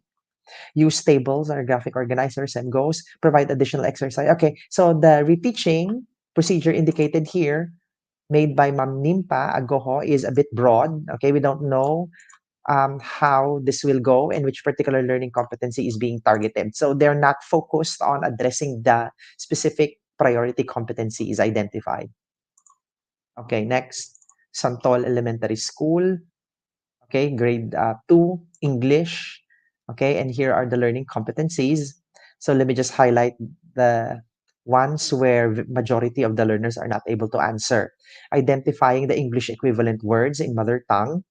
Give the beginning letters of the names of each picture. This is large as well. But I think this is the one is large. No? Identify and discuss the elements of a story, like the theme, setting, characters, and events. 60% could not answer. So there are two priority competencies, the English equivalent words in mother tongue and identifying and discussing elements of a story, the theme, setting, characters, and events. Let's see how they're going to teach it. Summer remediation from July to August. All right. So how to reteach? They will use simple sentences that have English words that is based on their experience. So after you use simple sentences, what do you now do with the simple sentences? How does it help the learners to make the equivalent words in mother tongue or in Filipino? Okay, so this is not yet clear. Then make an inferences while telling the story. Okay, so our learning competence here is to identify and discuss how come that the activity or the procedure being done is making inferences. So the reteaching strategy is not aligned with what is required for in this particular learning competency on identifying and discussing the elements of a story. Okay, let's look at this one from SDO Kalamba.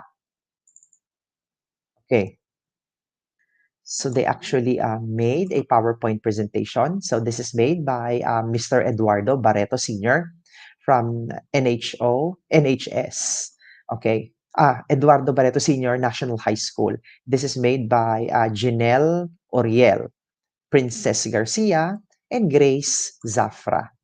Okay. This is for grade 7 and the subject is English. Okay. So these are the specific learning competencies that they're prioritizing, distinguishing features of academic writing. 45% of the learners could not do this. Determining the truthfulness and accuracy of the materials viewed. 40% of the learners could not determine this one. So distinguishing features of academic writing and truthfulness and accuracy of the material viewed. So these are the two priority competencies. Okay. So how are they going to do the reteaching? One, when they are going to implement it during the summer remediation. Okay, so they will offer opportunities for the learners to practice, encourage them to share their work, give them individual and face-to-face feedback. Hmm. Um, I think this is applicable for determining the truthfulness and accuracy of the material viewed, okay, when giving feedback, but we'll have to be specific a little bit about how this is going to be done and how this is going to target distinguishing features of academic writing and truthfulness and accuracy of the material. Okay, I have to make it a little bit more specific. Explain the difference of a material using specific and realistic materials. Probably this is truthfulness and accuracy of the material viewed. Okay, yeah, it could probably be used as a platform. And then let the students explore the materials and produce their own observations and build conclusions. Okay, this is a little bit far off because the learners need to explicitly say what are the characteristic of an academic writing. For example, it's objective, it's informative, it is composed of references. Then determining the truthfulness and accuracy of the material viewed, they will indicate whether it is reputable, it is truthful, how accurate the information is, what are the evidences to say it is accurate. Okay, we need to make the reteaching strategies here a little bit more specific to the learning competency because they are applicable with many kinds of learning competencies. Okay, the last one here. Okay, this is from San Narciso, Quezon, grade 3 math. Okay, so the learning competencies are visualizing multiplication. Okay, 30% of the students got this. Multiplying 2 to 3 digit. Okay, very few learners are able to answer. Same goes for multiplying 2-digit numbers by 2-digit numbers. All right, so let me just look at the pattern here. Okay, because when the students multiplies the 2-digit numbers without regrouping, about 15% are able to do this one. But in the actual multiplication, 55% could not do this one. This is just weird. Same goes for this one. They can multiply numbers up of 10 and 100, but they wouldn't be able to do multiplication of 2-digit number by 2-digit number. This is the results are just a little bit off. Anyway, let's look at this one. So they're prioritizing 2. This is multiplying 2-digit number by a 2-digit number and 2 to 3-digit number by a 1-digit number. And they're going to do this during summer remediation. So this is just actually more of drills and exercises. Okay, so they will use printed multiplication table on its own until it is mastered. Okay, so they will use the multiplication table and then they will use real object as the learner's tool. Okay, so this is the same feedback. If you are multiplying 2-digit numbers by 2-digit numbers and the answers are already going to exceed more than 100, it is not going to be useful anymore when you use real counters because it's too many already. All right, so those are the feedback for some of the work. Okay, so let me just check with one of the volunteers here in the studio. Okay, so can we enter one of the volunteers?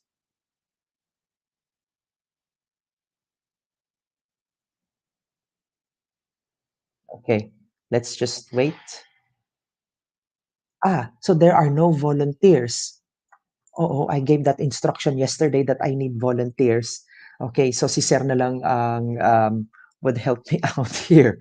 Okay, so sir, based on the work that you have seen, what do you think is the area that still needs more work in terms of the teachers creating intervention based on the results of the assessment? Okay. I think, sir, based on your feedbacking with the output of our participants, first is our participants should be specific on the date, on the conduct of this particular intervention and remediation program, because being specific with the date will really guide them on their plan. So that is one point. Yes. And I think you also see some output that the specific strategy is not included. It is also very Mhm. important on how to achieve those objectives on a specific strategy to be applied on that particular intervention, sir. Okay. Yes, yes, it's very important that the interventions, the reteaching, okay, needs to be specific to the learning competency, needs to be aligned to the learning competency, needs to be targeting the learning competency. And you're very clear there that it will guide the teacher well. Because when you say show a video, give feedback on this and that, we need to be specific on what are we addressing with these particular kinds of strategies. All right, yeah, that's clear. Okay, sir, while I'm going to do some introduction on the, can we add about 2 teachers inside StreamYard so that we can do interactive activities?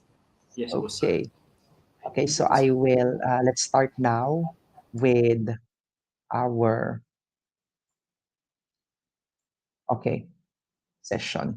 So let me just upload my slide.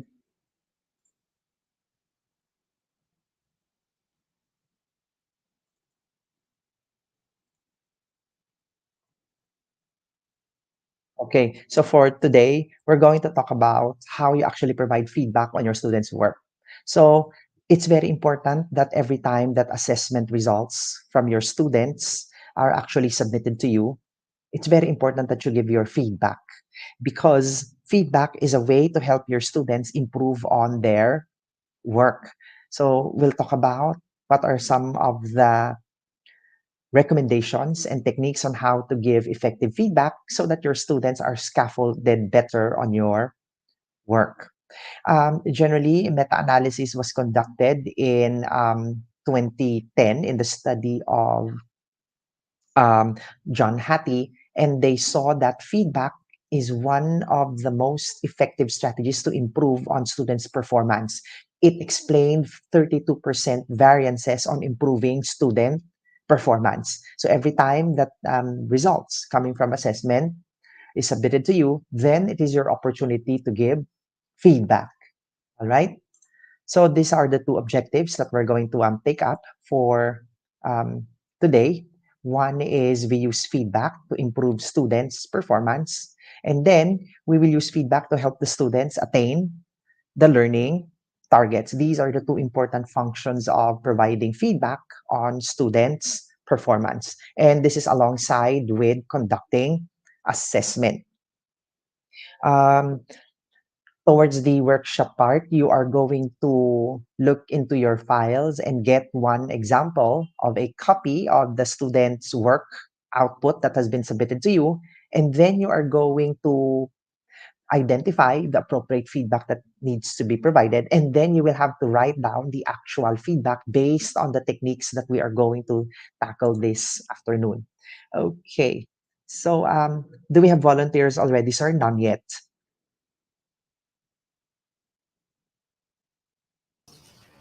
Wala pa po tayo, sir. Still Wala pa. All right. searching pa po. Okay, let me just skip this one, and then let me just proceed to the video. Okay, after we watch this particular video, sir, you'll just be the one to interact with me. Okay, after we show the video. All right.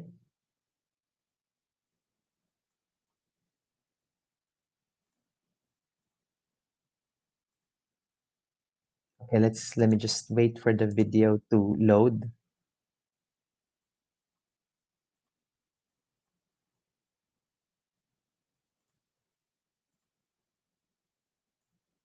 Okay. Okay. So let me share the video.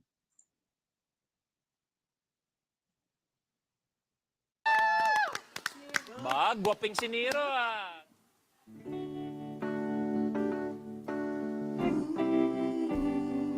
You and I. You and I must make our pact. We must bring salvation back. Where there is love, I'll be there. And oh, I'll be there to comfort you.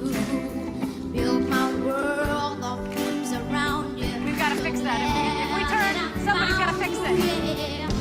I'll be there with love so strong. I'll be your strength. I'll keep holding on.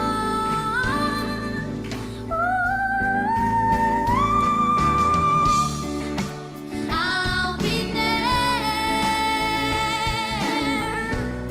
You know I'll be there. Yeah, yeah, yeah, yeah, yeah.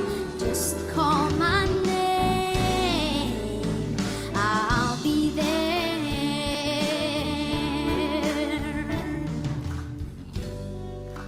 Just call my name. Kaya pa yan, kaya pa yan. Mali niyo humabol. Basta hanggat may music, pwede pa umikot ang coaches. Be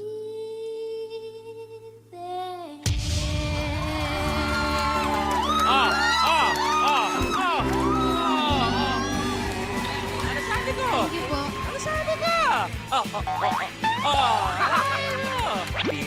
Hi, ano pangalan mo? Ako po si Nero R. Bautista po. Hi Nero, hindi ako umikot is because nga na I felt you were very shaky at certain points, right? Yung mga vibrato na end. Una, akala ko nerves, but to me sometimes it's also about control as well. The way you navigated the song lang, it just didn't connect with me. Alam mo yung vibrato, anak? Yun yung nginig, Apo. di ba? Mas maganda sana kung hindi ganun kadami yung vibrato. I'm sure with Coach Leia, you're in very good hands. Kasi alam ko may gagawin siyang pati ikaw siguro, hindi mo alam kaya mong gawin. Congratulations. Let's hope. Let's hope. Thank you for joining Okay. the Voice team. Heto na. Freebie na to. Before actual coaching sessions begin. Wait, lalapitan muna kita. Libreng lesson mula kay Coach Lea. So, I just want to experiment and see if and the band can help me out. Kaya mo bang kantahin na walang I'll be there? Straight lang. Kaya mo? I'll be there. Better. Thank you. You know I'll be there. Just call my name. I'll be there. I'll be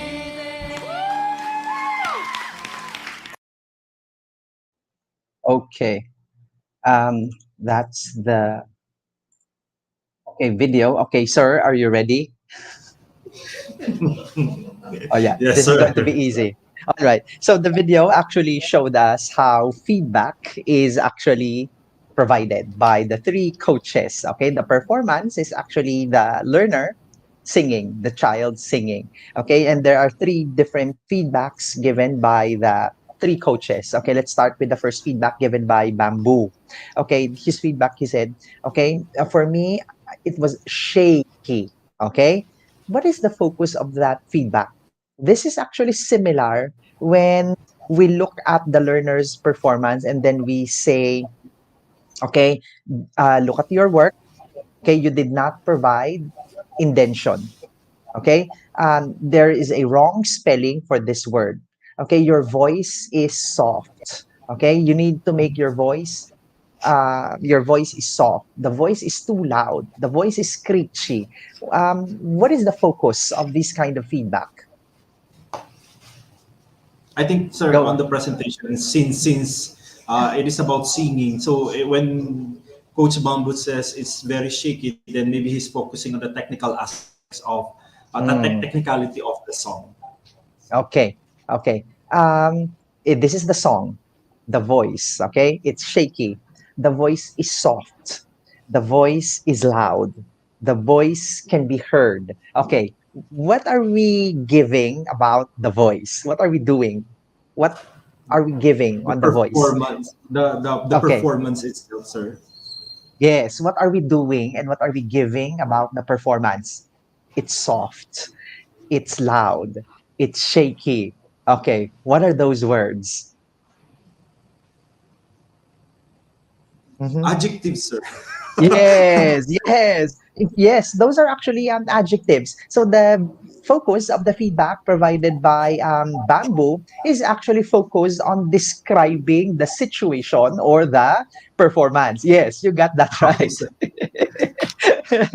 I'm You've been thinking of teaching. another thing. I thought it's another thing. Yeah, Okay, sir. but that's actually accurate. Okay. You have experience teaching? Yes, sir. Okay. Now, let's focus on the feedback provided by Coach Sharon. Okay, sabi niya, yung nginig, mas maganda kung babawasan. Okay? This is similar when we give feedback such as, okay, make your voice louder. Increase the volume of your voice. Look at the audience when you speak. Okay? Your voice is high, make the tone of your voice lower. Speak slowly. Okay, yes. What is the focus of this feedback?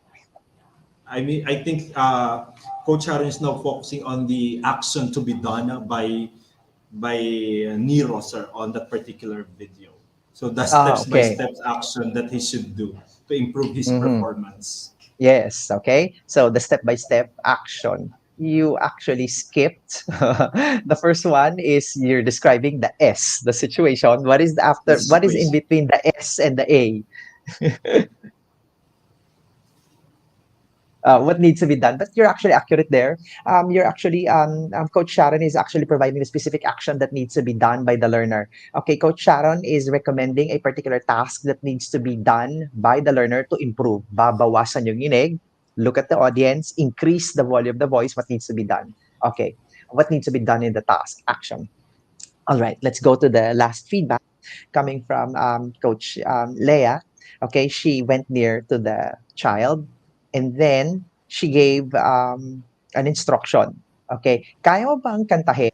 Sabi niya, na straight, okay, na ganito. And then she modeled out. And then she made the learner perform. Okay? And then did you see the change in the performance of the learner? Yes, sir.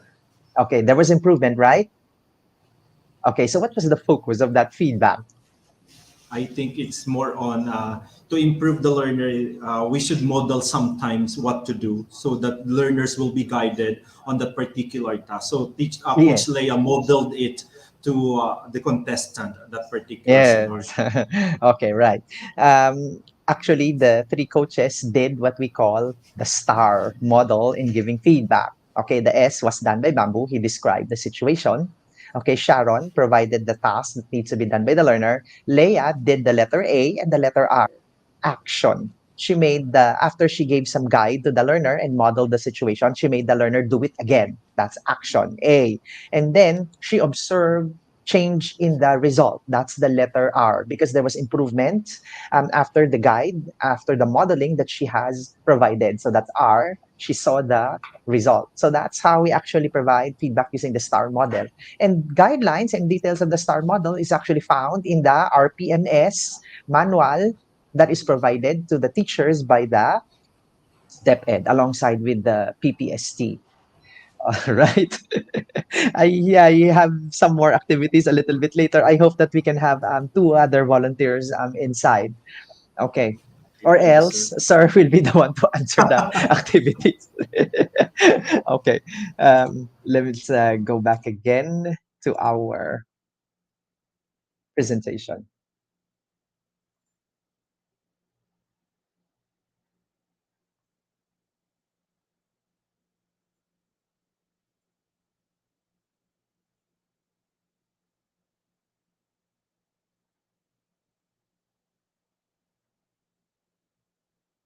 Okay. Let me just wait for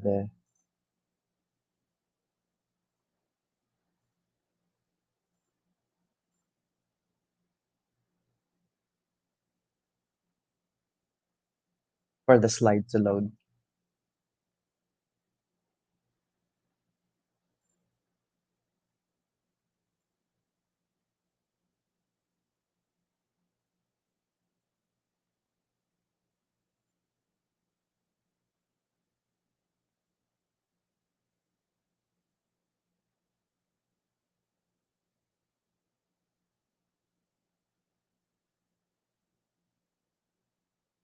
Okay. Here we go. Okay, so actually, providing feedback is anchored on the zone of proximal development by Lev Vygotsky. In the zone of proximal development, at the beginning of our instruction or before our instruction, usually our learners are in a particular state of their actual stage of development.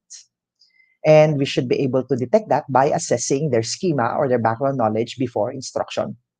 Our goal for the learner is to reach the end of the line here, which is what we call as their potential stage of development. This is where we want to bring the learner. Our goal is to close the gap between their actual stage of development and their potential stage of development. And they need to cross this zone in order to reach their potential state of development. And learners are able to cross this particular zone through socialization, through interacting with the teacher, through interacting with the learning material or other learners, or interacting with themselves. Um, so that process of socialization between the teacher, other learners, and the material is where feedback actually happens. When we give feedback, the learner is able to realize areas that need to be improved on their work. Then we provide opportunities for the learners to redo their work and resubmit their work until they are able to meet our targets and our criteria. So feedback is part on how we conduct formative assessment among our learners, where instruction is going on while we are assessing. So it means to say that feedback is a mechanism of both assessment and instruction.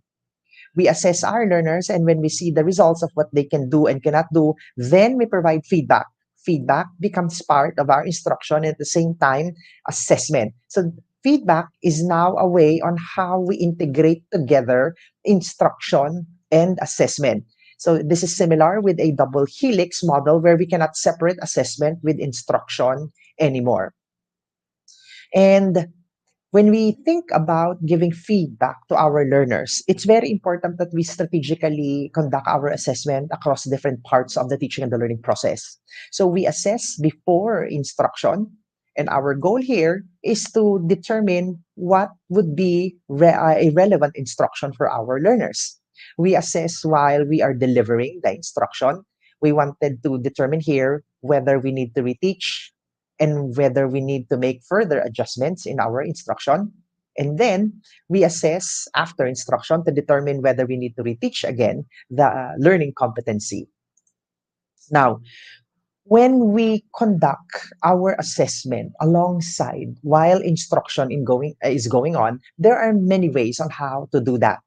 Okay? Example, when you are assessing before and during instruction, and you integrate assessment with teaching, one of the many ways that you can do is to read the answers of the learners. For example, the learning competency that you are teaching is for the learners to explain the water cycle. So you ask them to explain, okay, in a short paper, okay, given a short answer to explain the water cycle. Collect all of these papers that they have submitted to you, and then read the answers. Okay, while you're reading the answers one by one, okay, you start to draw out the expected answer coming from those answers that are accurate from the learners. If the correct concepts are already coming out, such as the evaporation, condensation, and precipitation, get those concepts and write them on the board. So while you are assessing, reading the sample works of the students, you are already drawing out the concepts from there. Or you can even ask volunteers to give the expected answer in front. In that way, they are already giving the answers. Or you can ask a volunteer later on to show the strategy how they were able to arrive at the answer. So you can further ask your learners, okay, how did you arrive at that answer? How did you explain it? When did you learn about the water cycle? Where did you read about it? Okay, and then they give now the specific learning strategies on how they were able to come up with their answer. Or another way would be after you assign them to do a particular task, let's say they will have to write a reaction paper, you can select one and then you flash on the screen in front of the class, okay, a sample of the reaction paper. Then while you're showing the reaction paper, read through it and then point out those areas that needs to be corrected. If there are wrong grammar, correct the wrong grammar right away. If there are problems in the reorganization, okay, move some sentences. Okay, if there are some notes that you provide right there on the actual paper. In that way, you're showing the learner on how to edit the work so that they will get the technique on how to revise the work. While you are going through the learner's work, you can draw out the concepts and the ideas from the work. It also forms part when you clarify already your criteria. So for example, if you are moving one sentence to another, and then you are teaching the learners already on how to organize the ideas in a paragraph, and this is one of the criteria. Point to it that it is one of the criteria that you are looking for.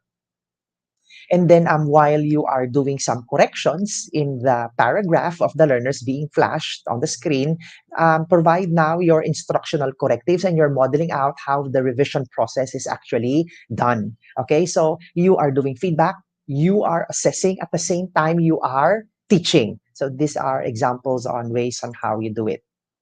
Okay, let's focus now on techniques on giving feedback. So feedback is given alongside every time that assessment results comes in. Okay, there are two timing as to when you're supposed to give your feedback. You can give your feedback after the students have completed the task, or you can give feedback while your students are conducting the task. Let's talk about the first one, okay?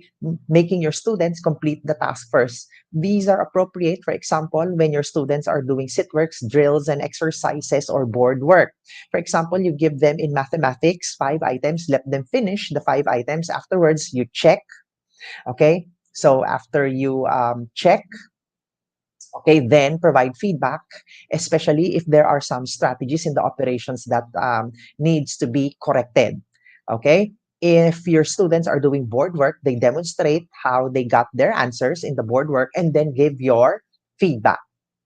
There are also instances where it is appropriate that feedback is given while the students are doing the work.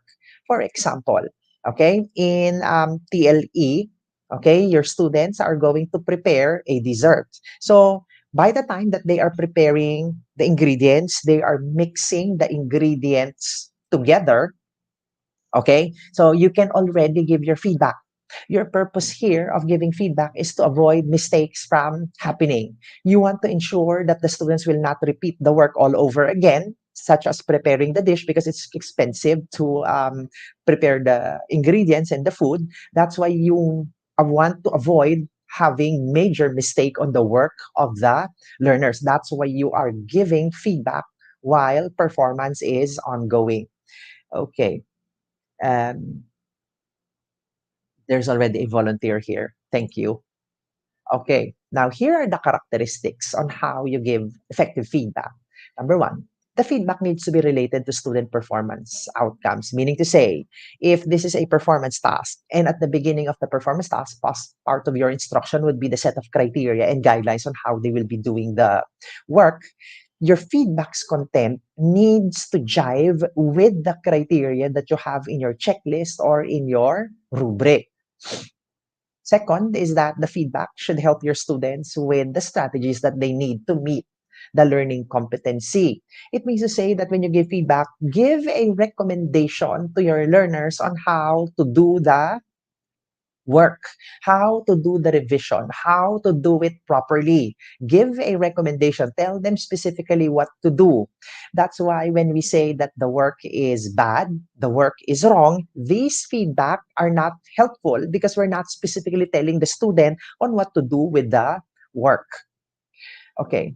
Three, you tell the student, feedback needs to tell about the student's progress. It needs to describe whether they are still beginners, intermediate, or they're already meeting the criteria. Feedback needs to be given frequently and immediately. Never get tired of giving feedback every time that the students, you have observed that the learners needs to be corrected. Give your feedback immediately so that they will demonstrate the proper behavior. Okay? Then feedback needs to be specific and descriptive. It needs to be concrete. Feedback such as very good, very bad, excellent. Okay, I like the work. These kinds of feedback are broad. They are not specific to the task. Okay, when you give a star to the learners, these are broad. The learners does not have any idea on which aspect of the work they actually need to improve on. They might think that the entire work is really very good, but it is not. Okay, so it needs to be specific and concrete. It needs to focus on the key errors, spot the error, convert that error into a form of a recommendation that you need to provide with the learner, and say it specifically and concretely to the learner. And feedback is also your opportunity to um, acknowledge the effort of your learners. Okay, so here are examples of broad feedback versus concrete and specific feedback. So when you say to your learners, the essay is good, this is broad because saying that the essay is very good, it doesn't provide any idea to the learner which part of the essay is really good. The learner might think that the entire essay is really good. So when we say the feedback needs to be concrete and specific, you can tell your students, you started the paragraph in your essay with a topic sentence and supporting sentences were provided after. This helps strengthen the point that you want to make. You see, it's now very specific because it's now saying, okay, why the feedback is good based on the structure of the sentence, okay, in the paragraph. And furthermore, you describe, okay, how the supporting sentences convey the idea. Here is another broad feedback. When you say to your learners, the painting needs improvement. I can't see any object. So this is broad. You are not telling the students what to do and which part of the work needs to be improved. But rather, you can tell your student, okay, and you need to be specific, okay, when you tell them, okay, that probably you want to use other colors in your painting so that we can distinguish the object. So it's telling your learners specific action what needs to be done. Use other colors so that we can see the objects. You're showing them possible consequences. Okay. Feedback needs to be guided, okay, with the criteria found in your rubric or in your checklist that you have agreed upon with your learners. In this example here, let's say you made your students write a technical paper and you provided them with 4 criteria. Okay, one, the parts are organized according to the guide questions. The second, the ideas are well understood by the reader.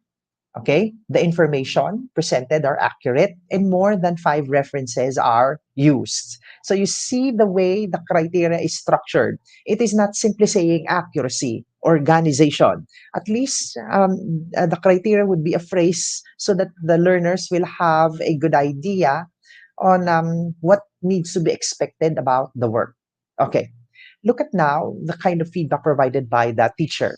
The one on the first column are those feedback that are not aligned with the criteria versus the second column that are aligned with the criteria.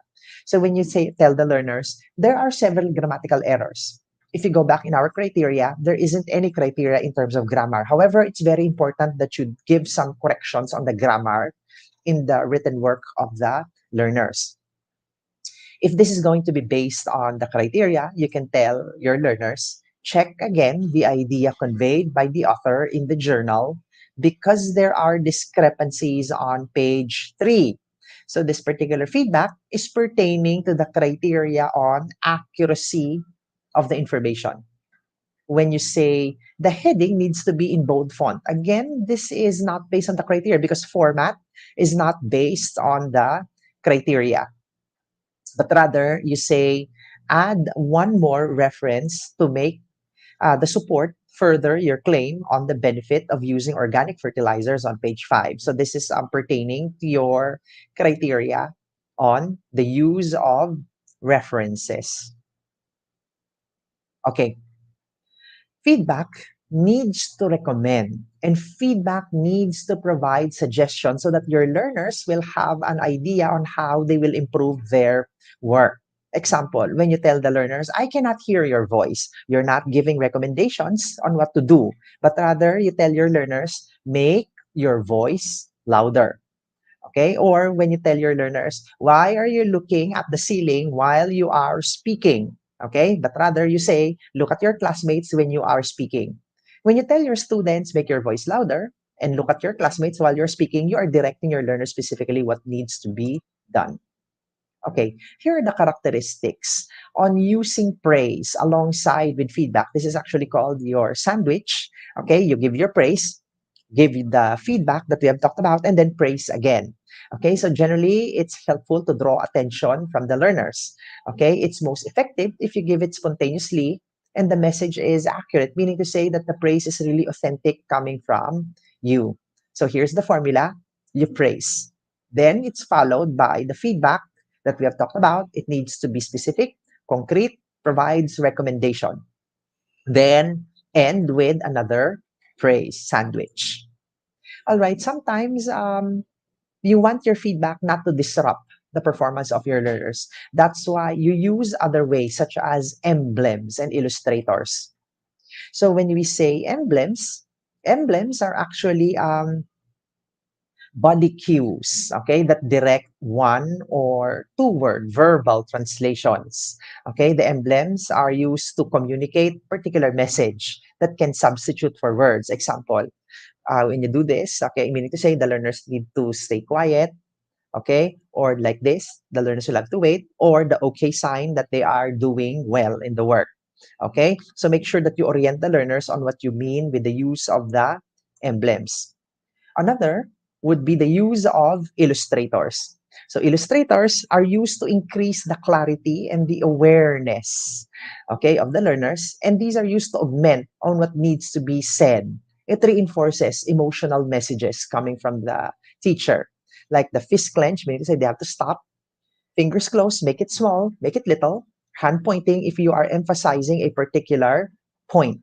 All right, make sure that you orient your learners on what your illustrators mean, okay, so that every time you use them, they exactly know what is meant by your illustrators. Okay, now when you give your feedback, you need to be conscious about the contents of your feedback, okay? When you give your feedback, the feedback needs to be part of the answer or the response that needs to be corrected. Focus on that. Then tell the learner the specific strategy that they need to use in order to perform the task again. Okay? The feedback needs to suggest the procedure that needs to be undertaken by the learner. You direct the learner where to find the answer if they're having difficulty thinking about the answer. Help the learner think about the appropriate response. Okay? Help your learner clarify the situation so that um, the learners will be able to demonstrate the proper response. All right.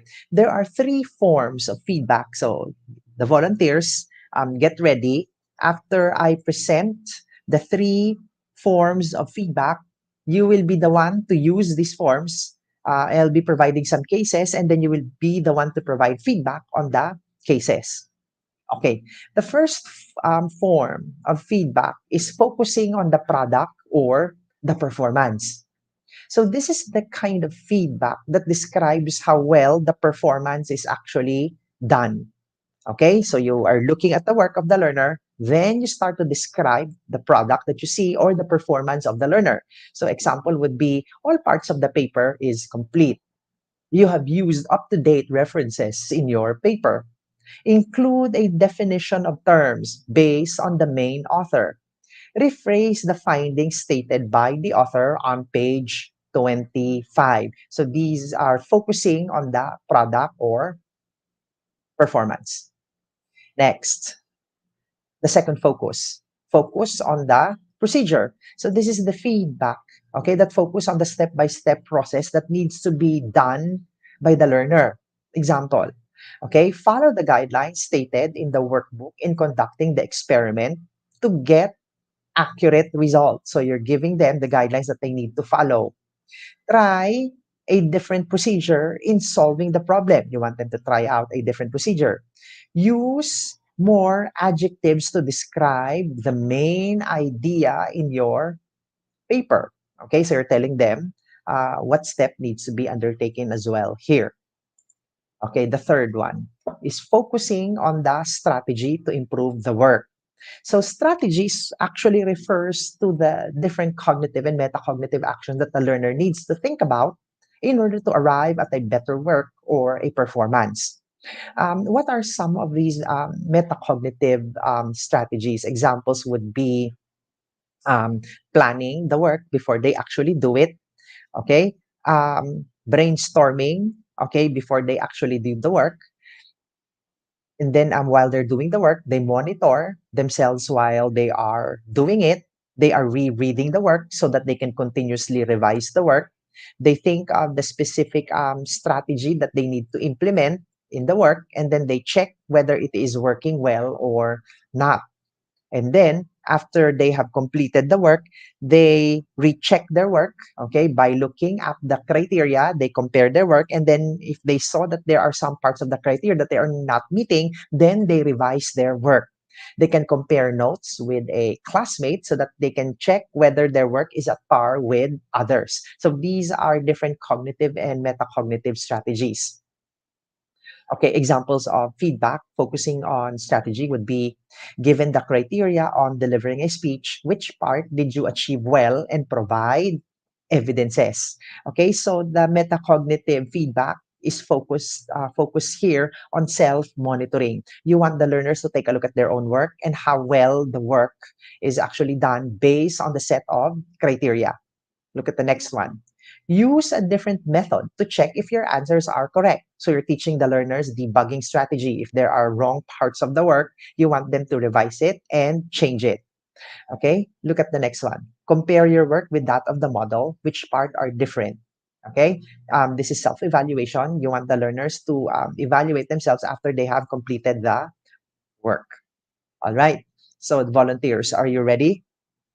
Who is the first one? Let's enter the first volunteer. Hello, what is your name? Hello, sir. Good morning. This is Ma'am Catherine Medrano po of GLAFGENS, SDO General Trias City po. Okay, what subject are you teaching? I'm teaching English grade 10, sir. Okay, so meaning to say you can do the math. Yeah, yes, absolutely, sir. Okay, let's skip mathematics for a while. All right, let's Thank you focus on po. the English. Okay, so in a purposive communications class, the students are tasked to write an essay. One student did not provide an indention in the first line of the composition. First, tell me what is going to be the focus of the feedback, and then you will give the feedback. Okay, what is the focus of the feedback? Performance, procedure, strategy.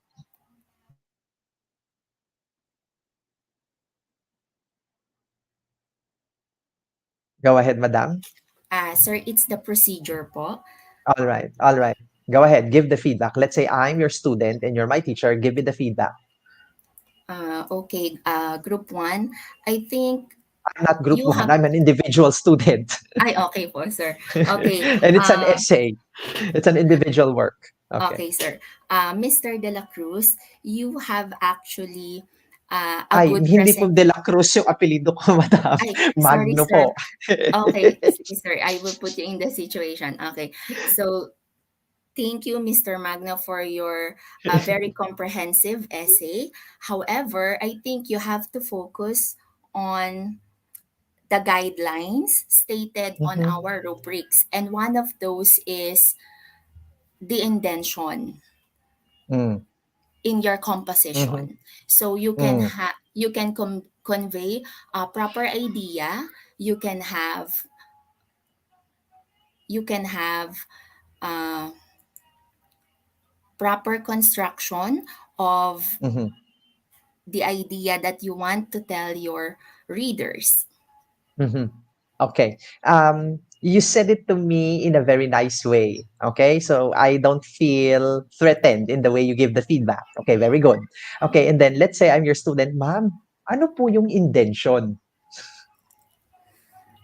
Okay, when we say intention, anak, this is how you write your paragraph properly.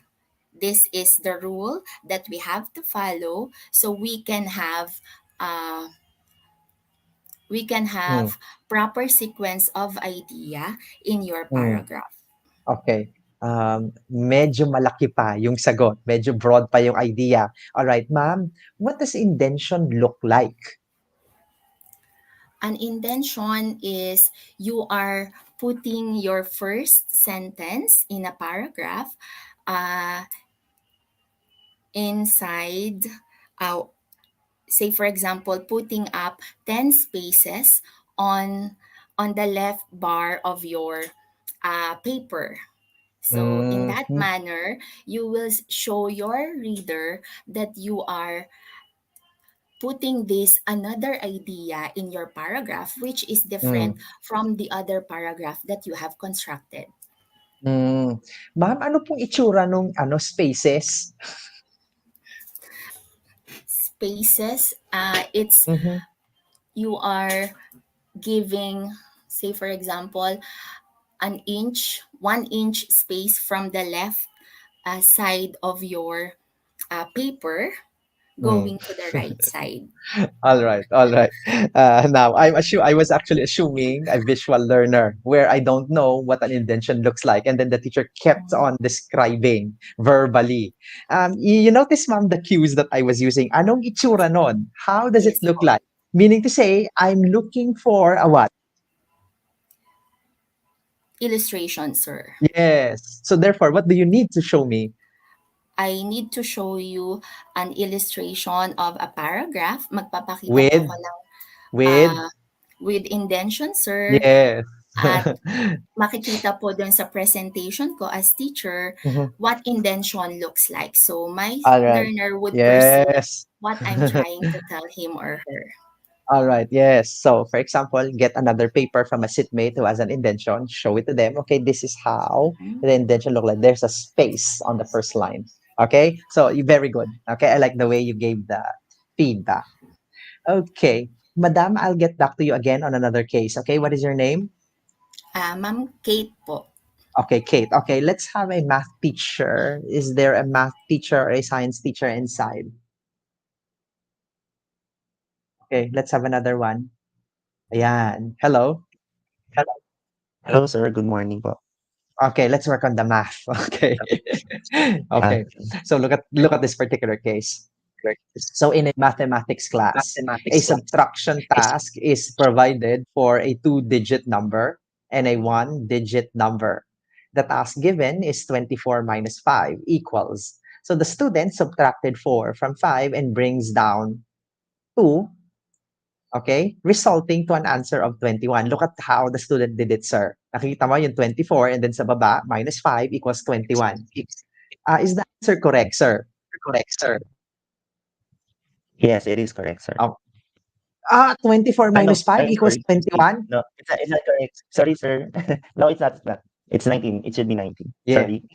Yes, it should be 19. Okay, what should be the focus of your feedback? Feedback on the performance, feedback on the procedure, or feedback on the strategy? I think, sir, I will use Yes. procedure. O- Okay. Sir, ilang device ang nakabukas sa'yo? Only one, sir. I can hear myself voice from your device. Okay. Uh, okay. Focus on the strategy. All right. Give me now the feedback. If I'm the student and I made this mistake, give me the feedback. Okay, so I will use procedure, sir. So I will explain to the student that in mathematics, in solving a problem or in any problem, there should be a step.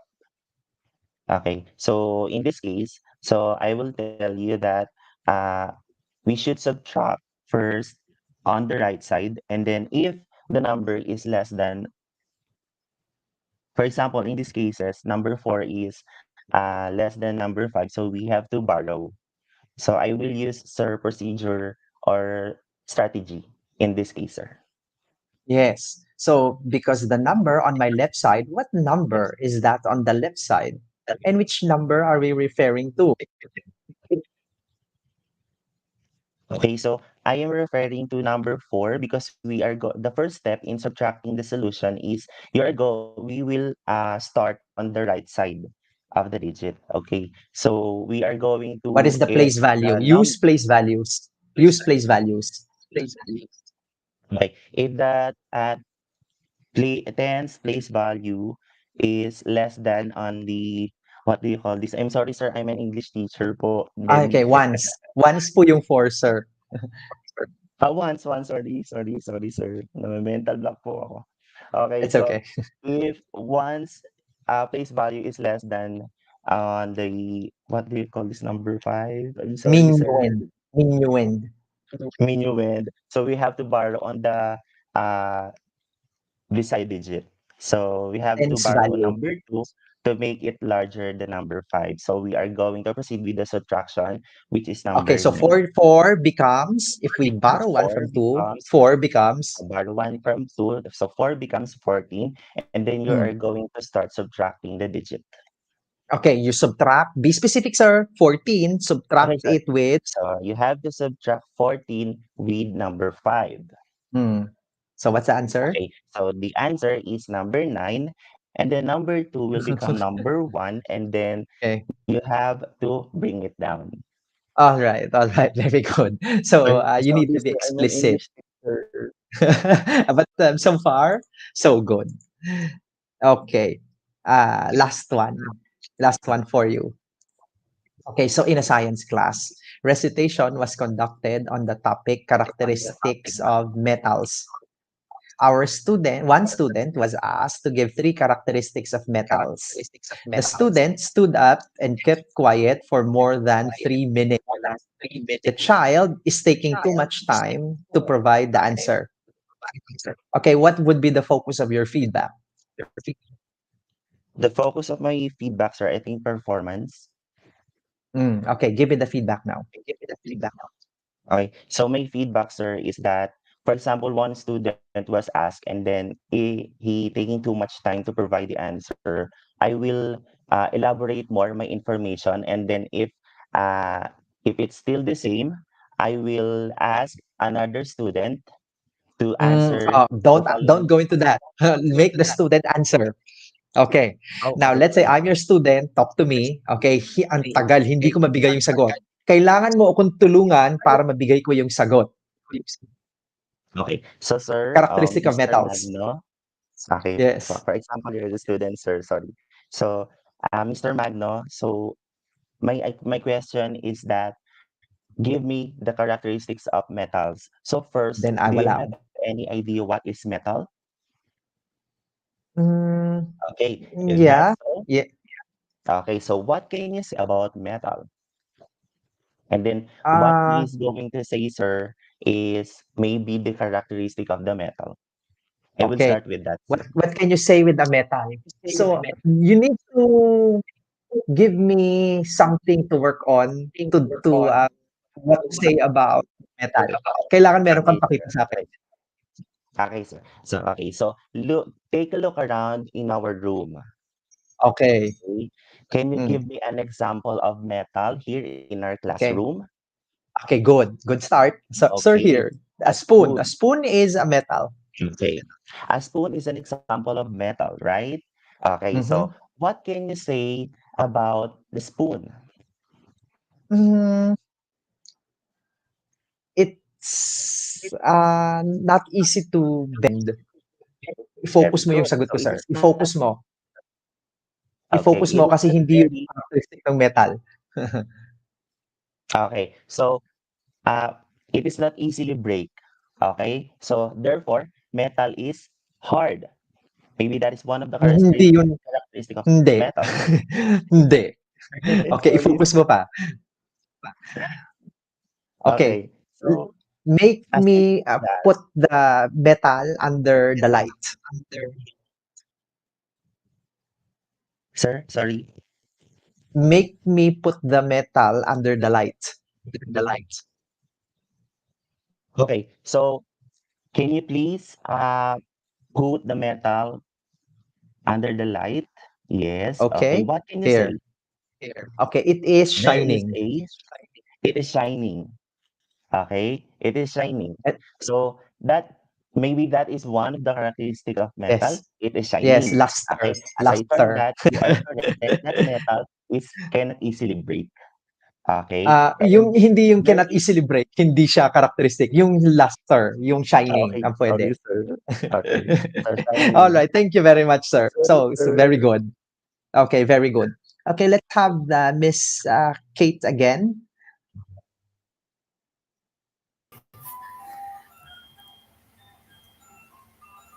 Okay, Miss Kate. Yes po. All right, let's work out on this one. This one is appropriate for you. Okay, so in a Filipino class, the students were tasked to write a letter to a selected classmate. One student wrote to a classmate, and the student provided complaints about the behavior of the classmate. The students ended up saying bad words to the classmate that are hurtful in the letter. What should be the focus of the feedback? Mm, it concerns the behavior of the learner. Focus on performance, Okay, procedure, sir. or strategy. Uh, it is strategy to improve the work, sir. Okay, go ahead. Give me the feedback. Okay, Mr. Magno, I have read your work in our Mhm. writing activity. But I think you have to focus on how you write your letter in this particular. Broad, be specific. I think you have to write your uh, activity Ah, focusing on the topic that I have given you. naka-focus po yung topic. Ang problema dun sa work ko, merong mga bad words na sinasabi dun sa classmate, dun sa letter. Okay, so you have the focus on the topic. However, there are words that should not be on your work, and Yes. your uh it doesn't fit the topic. It doesn't need to be said on your writing, so I Yes. think you should not include it.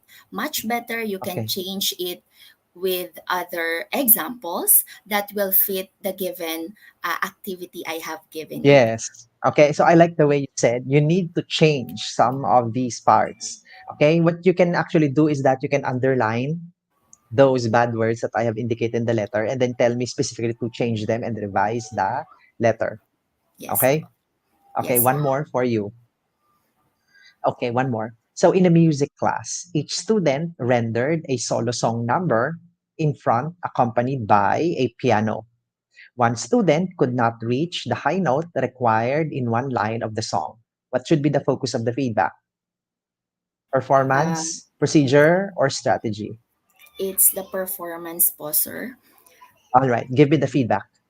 Okay, Mr. Magno, you have a good voice and you sing well. You Oh, also have thank you. pronounced the lyrics, the words and the lyrics excellently. But However, but you have to work on this very important part of our rubric, of our criteria, which is this note. So I will mm, be singing the song to the learner, in front of the learners. I will show them uh, what note should be hit, so they would mm, also have this imitation from the mm. teacher myself. Okay. Okay. Yan po. Or you can make me do some breathing exercises. And then Yes. before I belt out the tone, I breathe, I inhale, and then exhale while while belt out the note. All right. Very good. So, Yes Madam, po. what did you realize in this particular exercise that we did? Actually, sir, you have to be specific in giving Mm, feedback to the learner, because this is actually not just giving feedback to what they have done. It's also a chance for us teachers to give inputs to these learners. Ito na yung chance natin para mhm. magbigay ng inputs doon sa Yes. kanilang, sa lesson natin per se. Yes. Kasi if not, sabi nyo nga po kanina in your talk, we have to correct everything right away as teachers. Hmm. And this is Yes. one of the best channel or ways for us to do the corrections without these learners feeling uh, shameful na nagkamali sila or mali yung idea nila, kasi yung flow ng feedbacking natin is uh, parang discussion lang. Yun lang yung Yes. magiging dating as teachers, that we just Yes. discuss these matters to them, and hindi yun masyadong masakit sa part ng bata na tanggapin na Yes. nagkamali ako or mali yung idea ko. So it's for Wow. us teachers to handle well everything properly with inputs and feedbacks doon sa topic po na dinidiscuss natin. Mhm. Yun po. Okay. Yes, thank you very much, ma'am. Okay, si Sir ulit, the one that worked out on the math exercise. Hello, All right. sir. Yes, what have you realized in this exercise that we did? Okay, so I realized, sir, that feedback is very important because providing feedback, kasi it means giving students an explanation of what they are doing correctly and incorrectly. And another thing is it is most productive to a student's learning when they are provided with an explanation as to what is accurate about their work. So we have to be specific, sir. Just what, like you said a while ago, sir, feedback contributes to learning when it is already noticed. So, napaka-importante po ng feedback for both. students and teachers para ma-realize din ng students na their work is correct or not, and they will have realizations about a certain topic. Mhm. Yes. Okay. Yes, Yes. it actually makes Okay. your student realize. Thank you very much, sir. All Very right. Let Thank me you. now let's now work out on the workshop that you're going to do. Okay, so you are going to get a sample work from your student, just one.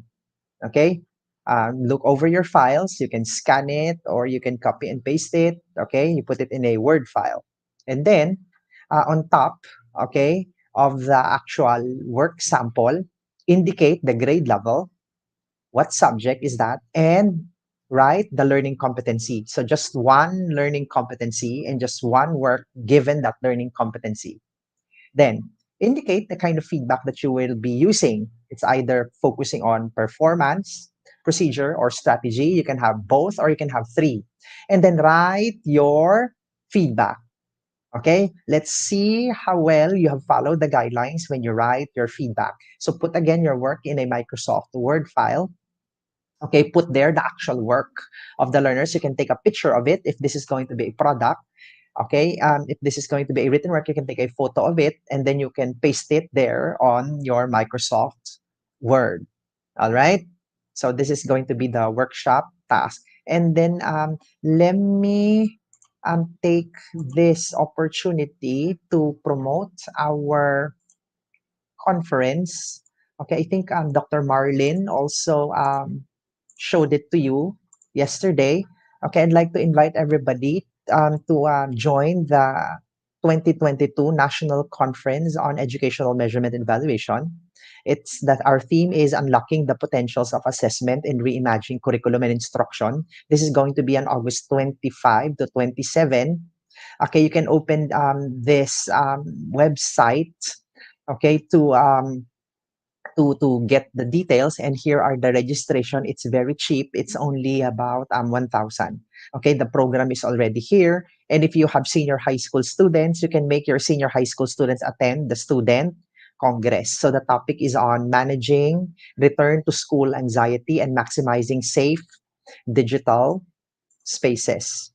All right. So again, you can actually get a copy of the slides that I have used, okay, by sending me a message again in my Instagram. So my Instagram is name is at Carlo 2020 Feb. Okay, and then once you send me a message, okay, here's my Instagram at Carlo 2020 Feb. Okay, and then once you send me the message, I'll send you the link where you can download again this particular slide for our workshop in my Instagram at Carlo 2020 Feb. All right. So this is the portion where we can now do some question and answer.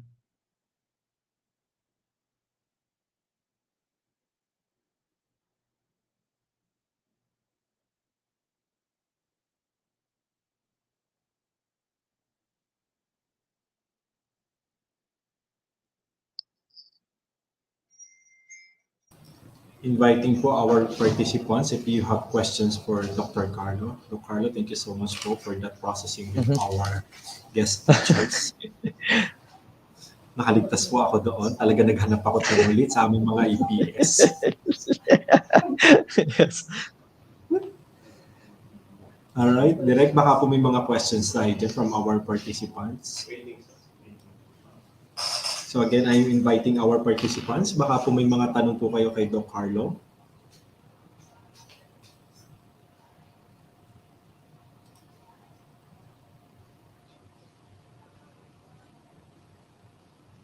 Mhm. Mostly ay positive comments, sir, on the discussion that has, sir. Ito po, ay comment pa lang. Feedback is really important. It is most productive to students learning when they are provided with an explanation as to what is accurate and inaccurate about their work. Mhm. Okay, thank you so much po for that comment, ma'am. Ito po, magandang tanong to. Until when po is the submission of output? Yeah, you can submit until tomorrow. And then I'll open again the Google Drive and then I'll just write my feedback on your work. Thank you so much, sir. Dr. Magno, is today's activity individual work or can we work by group just like the previous activity you gave us? Okay, you can work in groups. In groups daw po.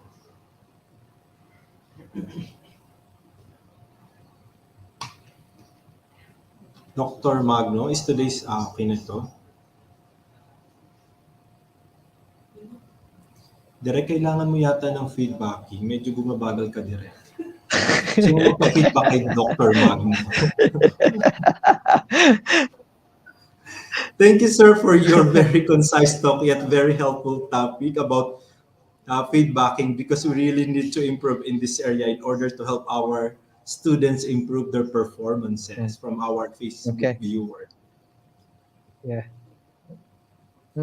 Sana po mas karoon pa po kami ng mahabang oras sa pagbibigay ng mas specific feedback sa mga bata. As we all know, sa dami ng mga task ng mga guro, nagiging generic minsan ang feedback po. Comment on this, sir. Okay. Yeah, actually, ikaw naman ang magko-control dyan kung gusto mo magbigay ng specific or general na feedback. Ang pwedeng gawin dyan, bawasan mo yung lecture, bawasan yung presentation, and consume and devote most of your time in giving feedback. In that way, you are already teaching while giving feedback.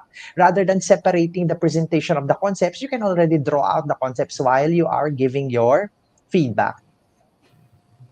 Katulad yan nung sinabi na realization kanina ni Ma'am Kate, na habang nagfi-feedback ka, pwede nang doon ka na nagtuturo at the same time. Sir. In making feedback with the students, can we involve or inform the parents about the performance of the student? Thank you po from Yes. Quezon National High School. Yeah, this is actually a good idea. When your feedback is actually written in a narrative, you can actually send a copy to the parents and then staple it alongside with the actual work so that the parents can see the actual feedback. In fact, this is done with some of the preschools and kindergarten level in some private school. They don't actually give numerical grade, but rather what they provide to the learner is a description of the learners, what can the learners do and cannot do in a specific way. Yes. Thank you so much po. Good morning po. Is it possible to come up with standardized feedback across learning areas? Thank you po. I don't quite understand what is the meaning of a standardized feedback na Standardized, pare-pareho. Siguro, we can provide the structure on how the feedback should look like begin with a praise, then follow our formula where feedback needs to be specific, concrete, gives a specific recommendation, tells the learner what to do, then end with a praise. That's what we can provide. But generally, the contents of what needs to be said will depend on the actual work of the learner. And the works of the learner might be unique, so it's difficult to come up with standardized feedback. So the standard feedback would be the standard in terms of the structure, but not in terms of the content. Thank you po. Thank you po. Thank you, Doc Magno, si school head. Makakatulong ito sa pagbibigay ng TA during pre-con and post-con. Yes, because when you do your technical assistance, you also provide feedback on the work of your teachers. How with you the instructional plan, how with you the documents prepared by the teacher, the visual aids are presented, look at it, and then you can start to provide feedback on the work of the teachers. Yes, this can be done as well. Thank you po. Direk, yung huli ba nagtanong, tama ako, Ma'am Glenda Perey? Parang teacher ko yun dati. Hello po, Ma'am Glenda. So, nakita ngayong medyo mabagal yung process no ano. Bigla, si Ma'am yata yun. Ito po, sir, do we need to let the students redo the task after a feedback had been given and which should be graded? Thank you po. Yes. Redoing the work after the feedback? Absolutely, yes. You're providing the feedback because you want to see the learners improve. That's why you need to make them redo. The formula is the learner submit, Give your feedback and instructional correctives. Your student revises and they resubmit, then feedback again until they are able to meet your learning competency. So the feedback loop is actually part of your formative assessment. So when it is part of your formative assessment, it means to say that the work being done there is not graded. What you grade is the summative assessment. So give another task after the students have mastered it already through your sequence of feedback and your formative assessment. Then give another task. That's the time that you can grade it, and that's your summative. So feedback is part of more of your formative assessment. That's why it's not graded. Thank you, bro. Giving relevant, appropriate feedback is expected from a teacher. Can be individual, in group, etc. Yes. Okay. I think this is a comment. Okay. Si Direk po ay nalilito na rin sa comment at sa tanong. I'm really going to apply this in my class and vice versa. Students can give feedback on how the teacher teach them from Sir Jason V. Ernie. Pwede rin. However, you just have to teach them how to give feedback on your instruction. Okay, you can tell them to be specific, you can tell them to be concrete, and give you some recommendations. In the end, sabihin mo sa kanila, kayo na lang ang magturo. Okay. What if 300 plus po ang student mo? Ano po ang klaseng feedback ang kailangan naming ibigay? From Sir All right. Hilario Kataina. All right, this is interesting. If you have 300 students, imposible naman na 300 students in one class. Okay. One, of course, usually in a class, you only have 30 students. What you can do to minimize too many feedback is that you can group them. You can put them into pairs, make them do the work together so that you will only have to feedback on one work for each student. For the others, what they actually do is to create an individual learning plan for every student. So in the individual learning plan of the student, you put there the name of the student, the subject, put in the first column the learning competency that you have taught them. In the second column, put there the score from your formative assessment, and then write there the difficulties of the learner.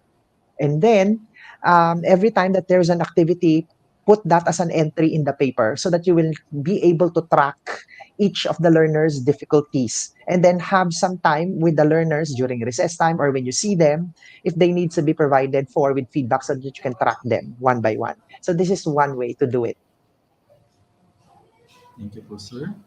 Doc Carlo, sometimes you don't intend to offend our students when giving feedback. Unfortunately, sometimes students misunderstand or misinterpret our feedback. What are your tips to avoid such? Yeah, interesting question. All right, if you looked at the way Miss Kate, the volunteer, gave her feedback, she's began by acknowledging my effort, and then she gave specific feedback and ended again. Okay, and then the way she gave it was slowly. Okay, she was very caring, very nurturing voice. Okay, so when you give your feedback, make sure that you build and create an atmosphere of wanting to help your students so that it would appear that you are non-threatening.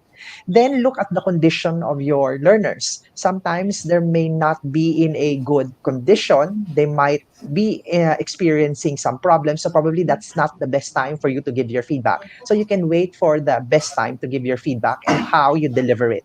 Okay, rather than saying revise your work, your work have several wrong grammar, you can say it, okay, I love the way you have written your work. However, it's going to be improved further if you make sure that you use the words he or she appropriately and was and were. Okay, and then give the paper. Okay. Thank you po, sir. Sir, what type of feedback can we give to those students who feel bad whenever they get corrected in front of the class? If we need to provide them feedback immediately, because not Mm. all students take corrective feedback positively. Okay, yeah. So you look into your context. If you think that your learner, okay, is a little bit sensitive about the feedback, you can make some adjustments on how you give feedback to this learner. Again, let me use Miss Kate as an example. Ang tawag niya sa akin kanina, anak, ang itsura ng indention ay, so magtatagalog ka na, dahan-dahan, tapos gumamit siya ng buffer. What is that buffer? Ang tinawag niya, imbis na sabihin Carlo, imbis na sabihin niya Dr. Magno, okay, sabi niya anak. So you see, you use these particular buffers to, if you think that the feedback needs to be given immediately and they're a little bit sensitive, so go slow with these learners. Okay. Good morning po. Do you have lists of feedback for not so good performance? I think so the combination of soft and then straight to the point. Okay. This is something that I'll have to Yes, sir. This is a write good about. idea, So I sir. think so. Kasi Yes, this is. lalo na sir sa mga beginning teachers sir natin in the field. This is a good guide for them. Ano po? Para ano Mm-mm. rin, syempre minsan sir, pag mga bagong teacher, hesitant talaga minsan na dun sa pag-atake ng feedback. And maybe this is a Mhm. good idea na Mhm. may giging guidance sa pagbibitaw ng Yes. kanilang feedback. Yes, and then there's a situation, and then what should be some corresponding feedback Yes, for sir. not so good. For example, there's wrong grammar. What are the appropriate statements to use? If there's a wrong spelling, what should be the appropriate statements to use? If there's a wrong pronunciation, what should be the appropriate statements to Yes, sir. use? If there are misconceptions of a particular idea, what should be the appropriate? Yeah, I think this is a good idea for us to come up with, okay, some statements to help learners. Yes, definitely in the future we'll come up with particular lists that we can give out. Thank you po, sir. Okay lang po ba na may prepared feedbacks kami? Then, i-relate na lang po namin if mag-fit po sa performance ng students to maximize the time frame. Yeah. Okay, this would probably work if you think that it's going to be efficient for you. However, just think about your workload. Gumawa ka na ng instructional plan, nag-prepare ka na ng instructional resources, susulat ka pa ngayon ng pre-prepared set of feedback. Okay, just make sure of you manage your time. Usually for if you're beginning to use feedback as one of the major components of your instruction, it's going to be helpful. But later on, you will see yourself that if you get used to giving feedback to your learners, hindi mo na kailangan yung list. Gagaling ka na later on. Mhm.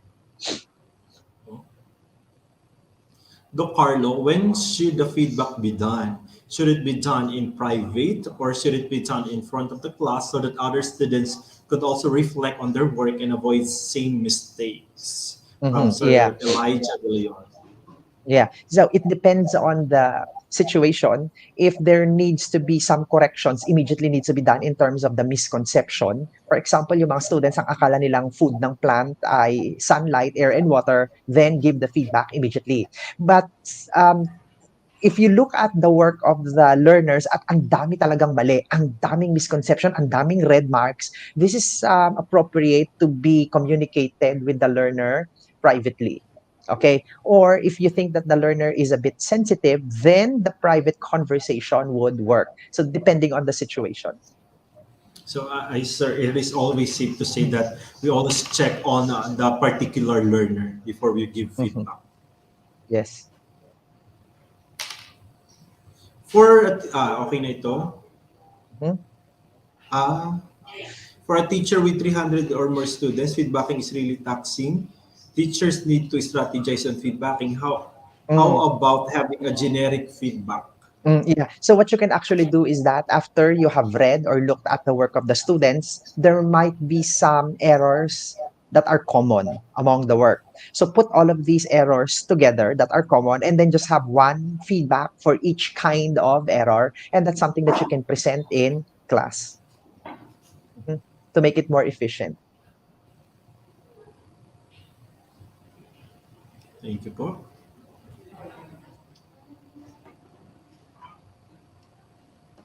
This feedbacking is very crucial. I remember being traumatized ko on the way I read when I was in grade 3. I'll try my best na hindi ko yung magagawa at di maranasan ng aking pupils as I listen to discussion. I also reflect in my ways of feedbacking.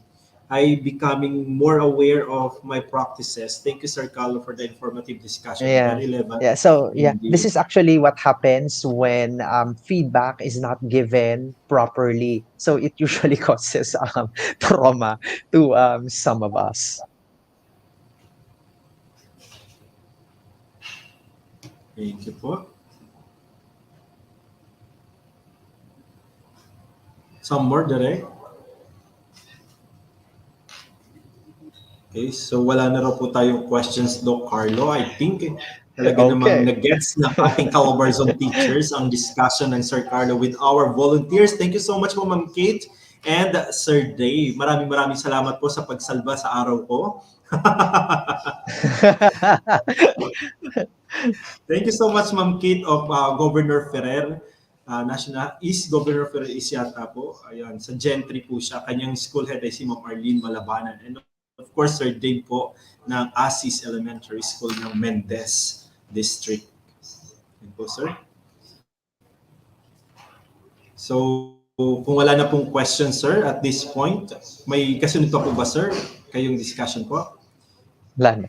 Okay na po tayo, sir. Wala na. So at this point po, sir, allow me to present to you the certificate of recognition from our Regional Association of Communication Arts Supervisors.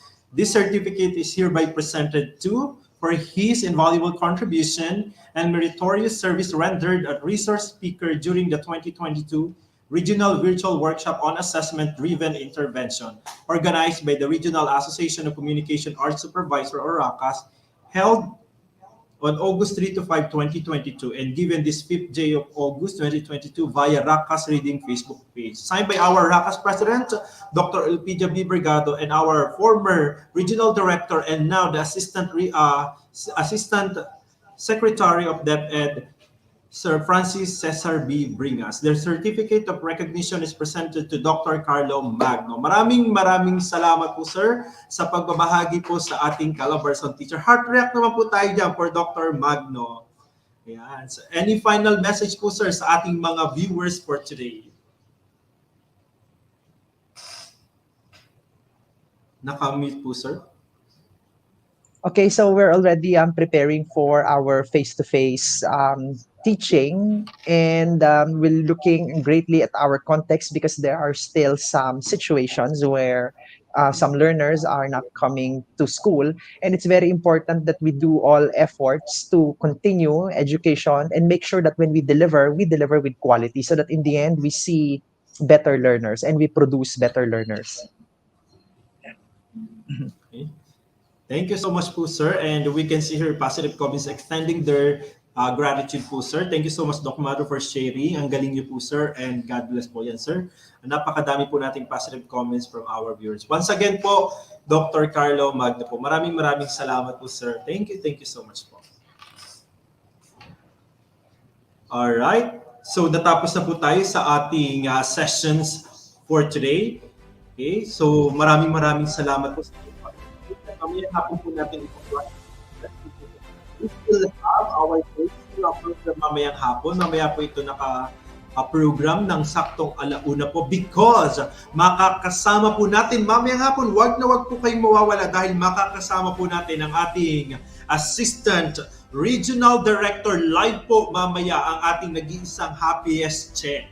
Ano po, makakasama po natin si ARD Cherilu Di Repia. Kaya naman po, Calabarzon, babalik po tayo ng alauna. Sasamahan po natin ang buong Racas together with ARD Happy Che. Ano po? Kaya naman, for this time, you may continue with your output at dun pa rin po i-upload sa ating folder ng ating pong mga output because those output will be submitted to respective EPSS. Yung po ang agreement with Racas that all the should have their output. So kung group activity po ang ginawa niyo, group output, do not forget to include the name because this will be submitted to your respective EPS. Ano pa?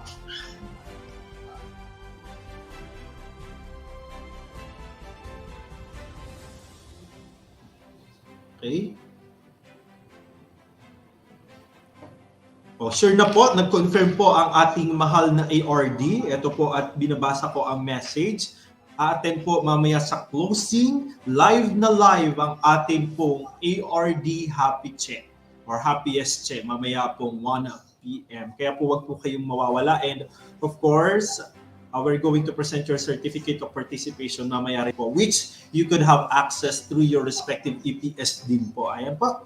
So muli po, magandang umaga po sa ating lahat, and I hope you have learned a lot from our two resource speakers for the last 3 days. We have Dr. Carlo Magno and Dr. Balagtas. Ano po, napakahuhusay talaga ng bigyan tayo ng idea, not just an assessment, but also very important that we know how to give feedback to our learners. At magaganda po yung tanong ng ating mga kasamang guro because really there are learners na sensitive in receiving feedback. Kaya naman, very important that we adapt to our learners. Okay po? So, thank you, Racas. Pakisend po ng template about output number 3. Okay po, so we will post it po on our group. Thank you so much po. Ayan, so pasalamatan din po natin ang ating TWG. Pahingi naman po ng wow react dyan para sa ating mga TWG, ang tropang puyat. Okay po, na talaga namang 3 days po tayong sinamahan. Ano po, kaya po siguro si aming director dito sa studio mabagal na nasobrahan na po sa kape. Paano? Kape na lang ang nagpapainit sa kanya. Hanggang kape ka na lang, sir. Hello po. Ayan. Thank you so much po, Sir Magno. You're so brilliant. Ayan. Thank you very much for comprehensive lectures and workshop. Thank you so much po, Dr. Carlo, for sharing. More power, Racas TWG. Thank you po, Ma'am Giselle Anglo. Ayan, makakarating po yan sa buong Racas TWG. Thank you so much po, Racas and all staff sa lahat ng nagpakahirap para po sa virtual na ito. Maraming salamat po. You're welcome po. At live na live po tayo dito ngayon sa aming pong paaralan, Francisco P. Tolentino Integrated High School sa lungsod po ng Tagaytay. Shoutout po sa lahat ng mga taga-Bulalo Annex Elementary School. Ayan, hello po sa inyong lahat. Mula po sa aming kasama dito sa studio, Sir Paulo Rosanes.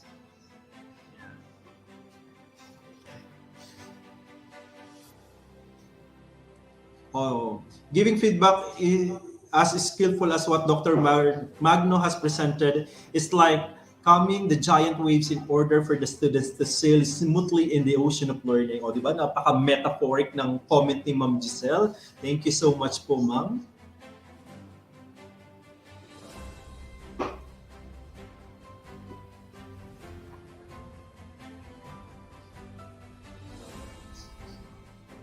Baka po may mga nanonood din dyan ng mga private schools. Huwag po kalilimutan. May nanonood from mga taga Father Luigi Caberloto School po. Hello po sa inyong lahat. Mga sisters natin dyan sa Father Luigi Caberloto. Thank you po for offering a prayer for me the last time na kailangan ko po ito. Maraming salamat po mga sisters.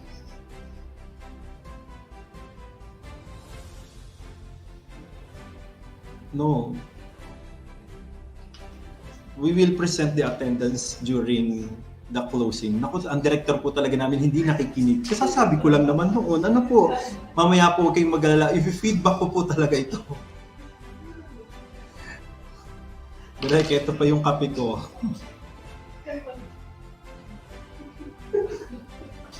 Good morning po. Good morning po, watching from Patmon Elementary School, San Juan East District, SDO, Batangas Province. Huwag natin gawing variety show ito. Ito ay Racas Regional Virtual Workshop.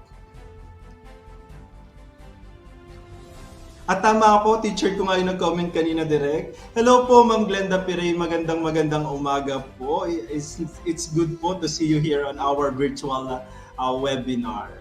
Okay.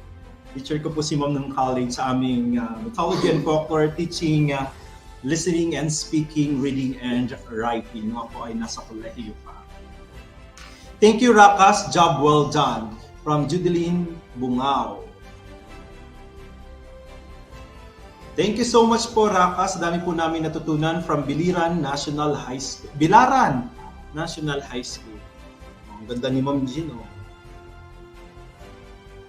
YouTuber.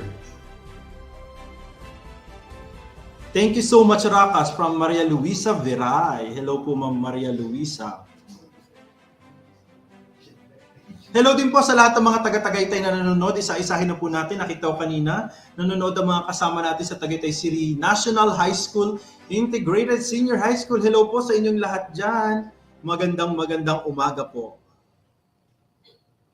Nakita ko kasi nanonood si Ma'am Armin General, ayan, na magpapakape daw next week from Tagaytay City National High School. Salamat Ma'am Armin sa pakape. Thank you so much Racas for empowering Calabarzon teachers from Ma'am Abigail Vergara.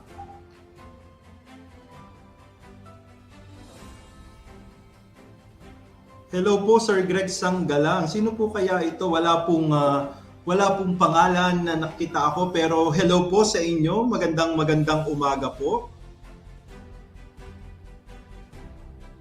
Thank you so much po sa magagaling na speakers ng Racas 2022 and most of all sa very excellent TWGs. Hello!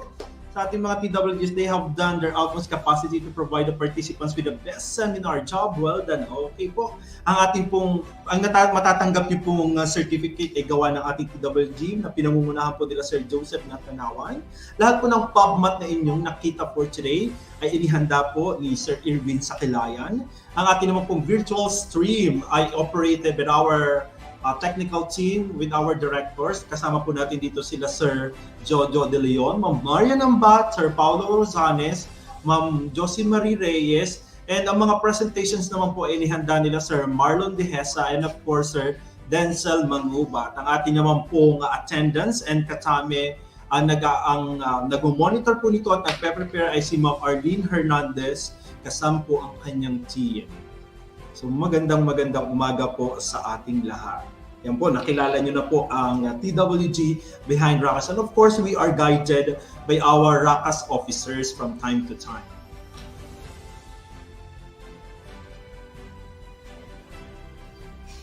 Thank you so much po sa inyong mga comment.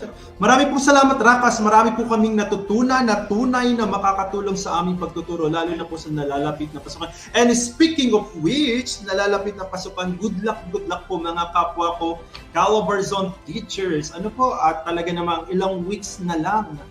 I believe ang iba ay nagbibrigada na nakikita natin sa Facebook, may mga nagpo-post na. At minsan kaya siguro hindi tayo nakakajowa, kaya hingin natin ang pambrigada. Binablock na tayo. Shoutout po sa masisipag lumapit sa ating mga donors for a Dapat School Program and of course for Brigada Eskwela. Talaga namang kitang-kita na inihanda na ang mga paaralan. Ganyan tayo sa DepEd, ganyan ang gurong Pilipino, ganyan ang gurong Calabarzon. Laging handang humarap sa amon para ligtas na balik. At bukas nga, after this Racas ay nakasalang naman po ang inyong likod at ang lahat para sa Brigada Eskwela Kick-Off ng DepEd Cavite Province naman po. Okay po, kaya mga taga Cavite pong nanonood ngayon, kita-kits po tayo bukas. Ako po ang inyong makakasama pa rin sa Division Kick-Off ng ating Brigada Eskwela at live na live po kami bukas sa 13 Martires City. Okay po? Ayan, at good luck na rin po sa kick-off ng iba pang mga divisions. Alam ko po ang lahat ay nagpaplano na rin ng mga kick-off for Brigada Eskwela. Okay?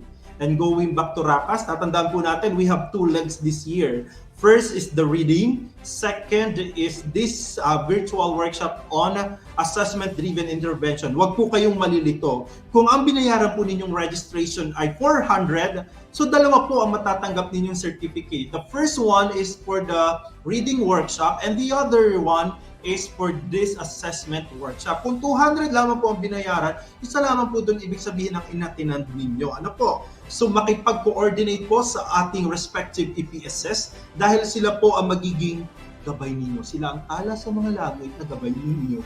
Ano po? So ganun na lamang po.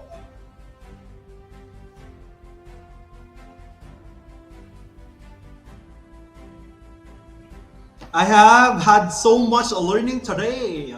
Racas has made this activity so much learning for us. Language teachers, may you have another set of training on this. Thank you very much po. Sigurado po yan, ma'am. Dahil ang Racas naman po yearly ay nagkakaroon at talaga namang pinipili nila yung mga topic which is really relevant para sa ating lahat.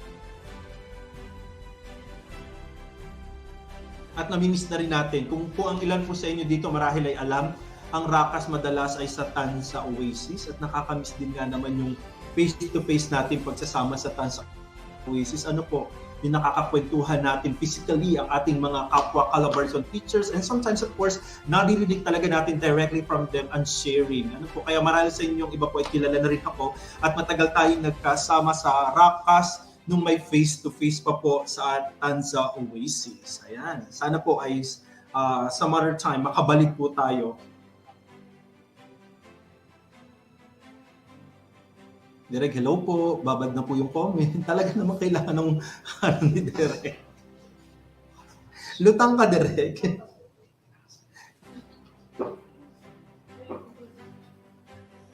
Direk, may nag-angry react na Hindi na nagugustuhan ng performance mo.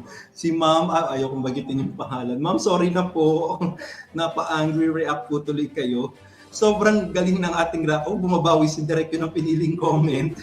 Hello po, maraming salamat po for your generous comment. Ayan po. Thank you so much po. Thank you so much for the learnings. Thank you po, Ma'am Blisita. Tayo po ay nag-uubos ng konting oras at basahin ng mga comment kasi mamayang hapon pa po ang ating closing program at inuulit ko po, wag po kayong mawawala sa closing dahil makakasama po natin ang ating ARD Happy Set at malay nyo po may mga advanced information para sa nalalapit na pasukan ang bitawan ng ating RD. Kaya naman, tutok, antabay, kapit lang. Dahil closing na naman po iyon at hindi yung tatagal ng 2 oras. Maniwala kayo sa akin, bilang namin ng minuto mamayang hapon. Okay po, so kita-kits po tayo mamayang hapon. Mga kapatid sa pananampalataya, pananalig at paglilingkod. I will try the feedbacking this coming weeks where I am having my enrichment class. Thank you so much po from Ma'am Edeline Nicole. Okay, maraming salamat po. I-apply ka agad ni Ma'am yung natutunan niya, which is a good one. At pag araw-araw natin itong ginagawa at madalas natin ginagawa ito, masasanay ang ating katawan. It will become a habit and it will become a culture in our body na magbigay talaga ng maayos na feedback for our learners. Ano po? Okay. Maraming salamat po sa mahuhusay na tagapanayam at sa kapagpadali ng programa from Ma'am Rosalia Bacos. Thank you so much po, Ma'am Rosalia. Sana po ay talaga pong nag-enjoy kayo at natuto sa ating talakayan. Okay po? Para hindi nagko-comment ang mga kaguro ko, ito kaya mga ito ay nanonood pa, makapag-monitor na sa group chat. Napaka-alive niyo po, sir. Thank you po and good morning. Welcome po, ma'am. Welcome po. Maraming salamat po. Sir Greg, pa-shoutout naman po ang Paluktok National High School. Thank you po. We have learned a lot in this Racas seminar. Maraming salamat po. Sana marami pa pong ganitong seminar. Thank you po. Hello po sa lahat ng taga-Paluktok National High School. Ito po ba ang Paluktok ng DepEd Cavite Mendez District? Alam niyo naman po, minsan ay may mga kapangalan. Ano po? Hello po. Do not forget to share your photos while watching our virtual seminar and use the hashtag Racas2022. Huwag kong kalilimutan. Ano po? Okay na, direct. Babad ka na naman. Ibang comment naman.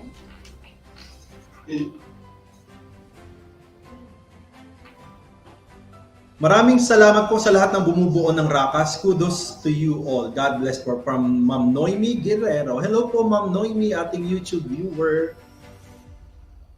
Shout out po to my EPS in English, Ma'am Winifreda S. Dikit. And of course, my EPS in Filipino, our EPS in Filipino, Ma'am Maribeth Rieta. Maraming salamat po for inviting our language teachers to really join and participate in this original virtual workshop. Po, para sa Batang Caviteño, para sa Batang Calabarzon. Shoutout po sa active participants mula sa Park Lane ES SDO General Trias. Thank you, Racas, for having this kind of seminar. Hello po sa mga taga General Trias.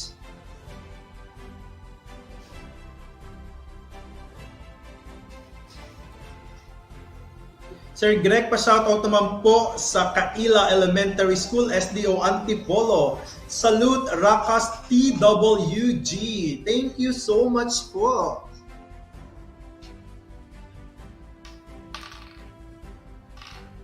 Ayan. Sir Greg, pa-shoutout naman po, Carmona Elementary School. Salute po sa TWG. Thank you so much po, ma'am. And hello po sa lahat ng taga-Carmona Elementary School. District of Carmona from SDO Cavite Province. Muli po, reminder, alauna po tayo babalik. Ano po, at kayo po ay manonood ng ating closing ceremony at makakasama po natin ang ating Assistant Regional Director ARD Happiest Cherry Ludi Rapia. Kaya wag pong mawawala mamayang hapon dahil may mga ilang announcement din po na bibitinin ko ngayon para siguradong babalik kayo mamayang hapon. Ano po? With Racas, we find ways. Next video. Sana with Racas, we find love. Ganon. Hello po, Teacher Jello. Ang harot mo, Sir Greg. It is the most important virtual seminar I have ever attended. Thank you so much, BBES Silang District. Ang sipag ngayon mag-comment ng SDO Cavite. Papatalo ba ang ibang division? Comment po kayo dyan. Or very selective itong ating director, bias. Ay no, bias direct. Calabarzon po tayo. Salute sa iyo, Sir Greg. Talagang sip-sip si Direk. Hello po, Ma'am Lizelle A. Avenio. Magandang umaga po at maraming salamat po sa appreciation na ating ginagawa for today. Ito, SDO Quezon. Yan. Hashtag Racas 2022. Sir Greg, galing niyo po. And all the Racas team. Shoutout po, SDO Laguna Pacal District. Watching from Cornelio Celis Dalina Elementary School. Hello po sa lahat ng mga taga Pacal District. Ano po ba ang masarap sa Pacal? Ayan. Hello Sir Greg, very nice po ng inyong boses from Bayorbor National High School, SDO Batangas Province. Pa-shoutout po sa lahat ng Mataas na Kahoy District participants. Salamat po. Salamat po Ma'am Carmela Done or Done de Rojas, CDDR. O, di ba si Ma'am CDDR?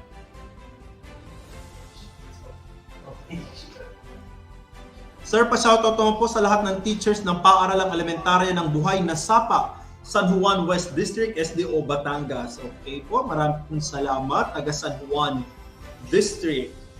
Okay. Roll on, roll off, Racas. Roll on para sa bangong tumatagal. Joke lang po. Magandang umaga po. Thank you very much to all excellent speakers of this regional virtual webinar and assessment-driven intervention on reading, organized and conducted by Racas. My highest salute to all of you at Racas and to all the lecturers. Keep up your advocacy and endeavors from Bayanan Elementary School of SDO, Bacoor City. From Sir Nazario Berindes Makiling. Maraming salamat po, Sir Nazario. Sir Greg, pa-shoutout naman po sa mga kaguro ko po. Indang National High School, Senior High School po. Maraming salamat po sa mahuhusay na tagapanayam. Kudos po sa lahat. Thank you, Racas. God bless. Thank you so much po, Ma'am Christine Bubadilla. Sir Greg, pa-shoutout po sa Los Baños Central Elementary School, SDO Laguna.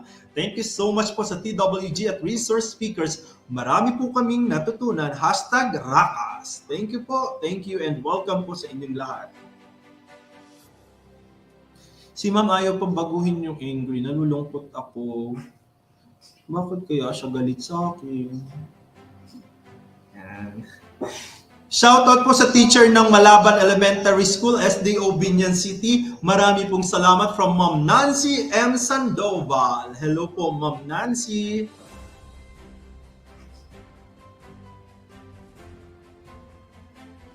Sir, pa-shoutout naman po sa lahat ng guro ng paaralang elementarya ng Marcal, SDO Batangas, hashtag Racas, hashtag more power. Alright? At muli po, paalala ha, wag mawawala mamayang alauna dahil makakasama po natin ang ating nag-iisang ARD, Assistant Regional Director, Happiest Cherry Ludi Rapia, para po magbigay sa atin ng hamon. At malay niyo po, may mga importanteng anuncio kayong marinig mula sa kanya mismo as we open our, as we prepare for the opening of our full implementation of the face-to-face classes coming school year 2022-2023. Okay po?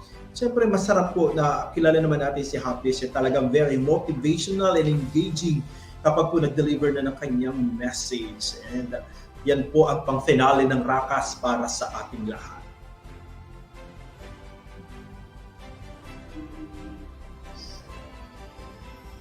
Okay, once again, thank you din po sa ating mga officers headed by our President, Dr. Elpidia B. Bergado. At syempre, ang madalas nating makasama ng TWG. Hello po, Ma'am Gemma Cortez, the CID Chief of Dasmariñas City.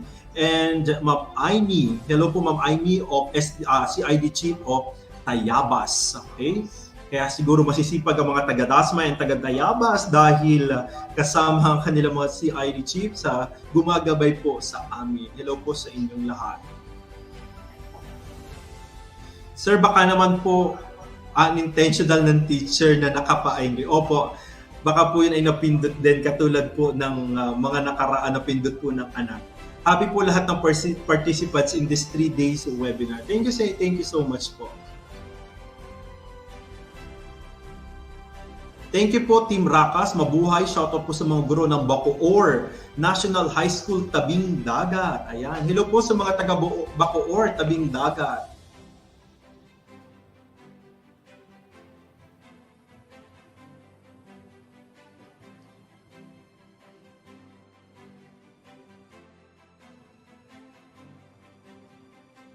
Isang maalab at marugdog na umaga po sa ating lahat. Maraming salamat po sa lahat ng aming natutunan sa pamumuno ng aming EPS, Dr. Nidia A. Lagustan mula po sa Division of Rizal. Hello po sa mga taga Rizal. O mga taga Rizal, huwag po kayong mawawala. Ang ating pong kababayan mula po sa inyo ay kasama natin mamayang hapon. Ang ating po nag-iisang ARD. Ano po? Great job po sa lahat. Looking forward pa po for more trainings with Racas, and pa-shoutout din po sa aking mga kasamang guro at principal sa Matabungkay Elementary School, Leon District, SDO, Batangas Province. Thank you so much po. God bless everyone. #Racas 2022. Love lots. Ma'am Sheila Sanchez. Thank you so much po, Ma'am Sheila Sanchez.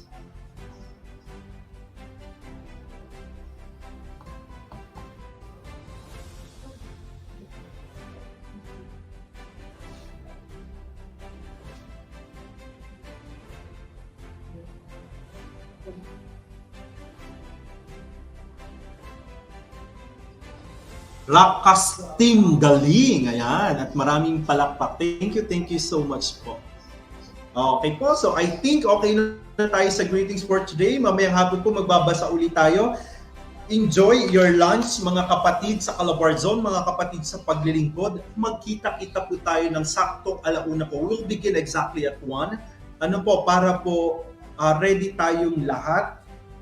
Mag-prepare na po tayo para sa closing, and of course kung may output po kayong tinatapos as per Sir Magno, he will wait for the output until tomorrow. Pero kung may time pa naman po tayo ng 11 na po ngayon, 11 to 12 siguro, pwede po ninyong masimulan in 12 to 1, mag-relax, mag-lunch, and then saktong 1 po, we will be back on this virtual platform for our closing ceremony. Please be back po dahil last na naman po yun, hindi po yun ng 2 hours, maniwala. Ito naman po ay mga ceremonies lamang ng closing. At iano po natin yung attendance mamayang hapon.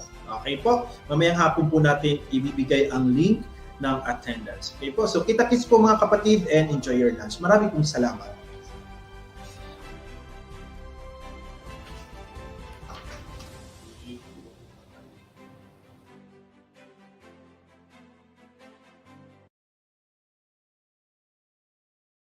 This August 3 to 5, 2022, we continue the advocacy in enhancing the competence of our Calabarzon teachers, with 22 divisions aiming to ensure an assessment-driven intervention.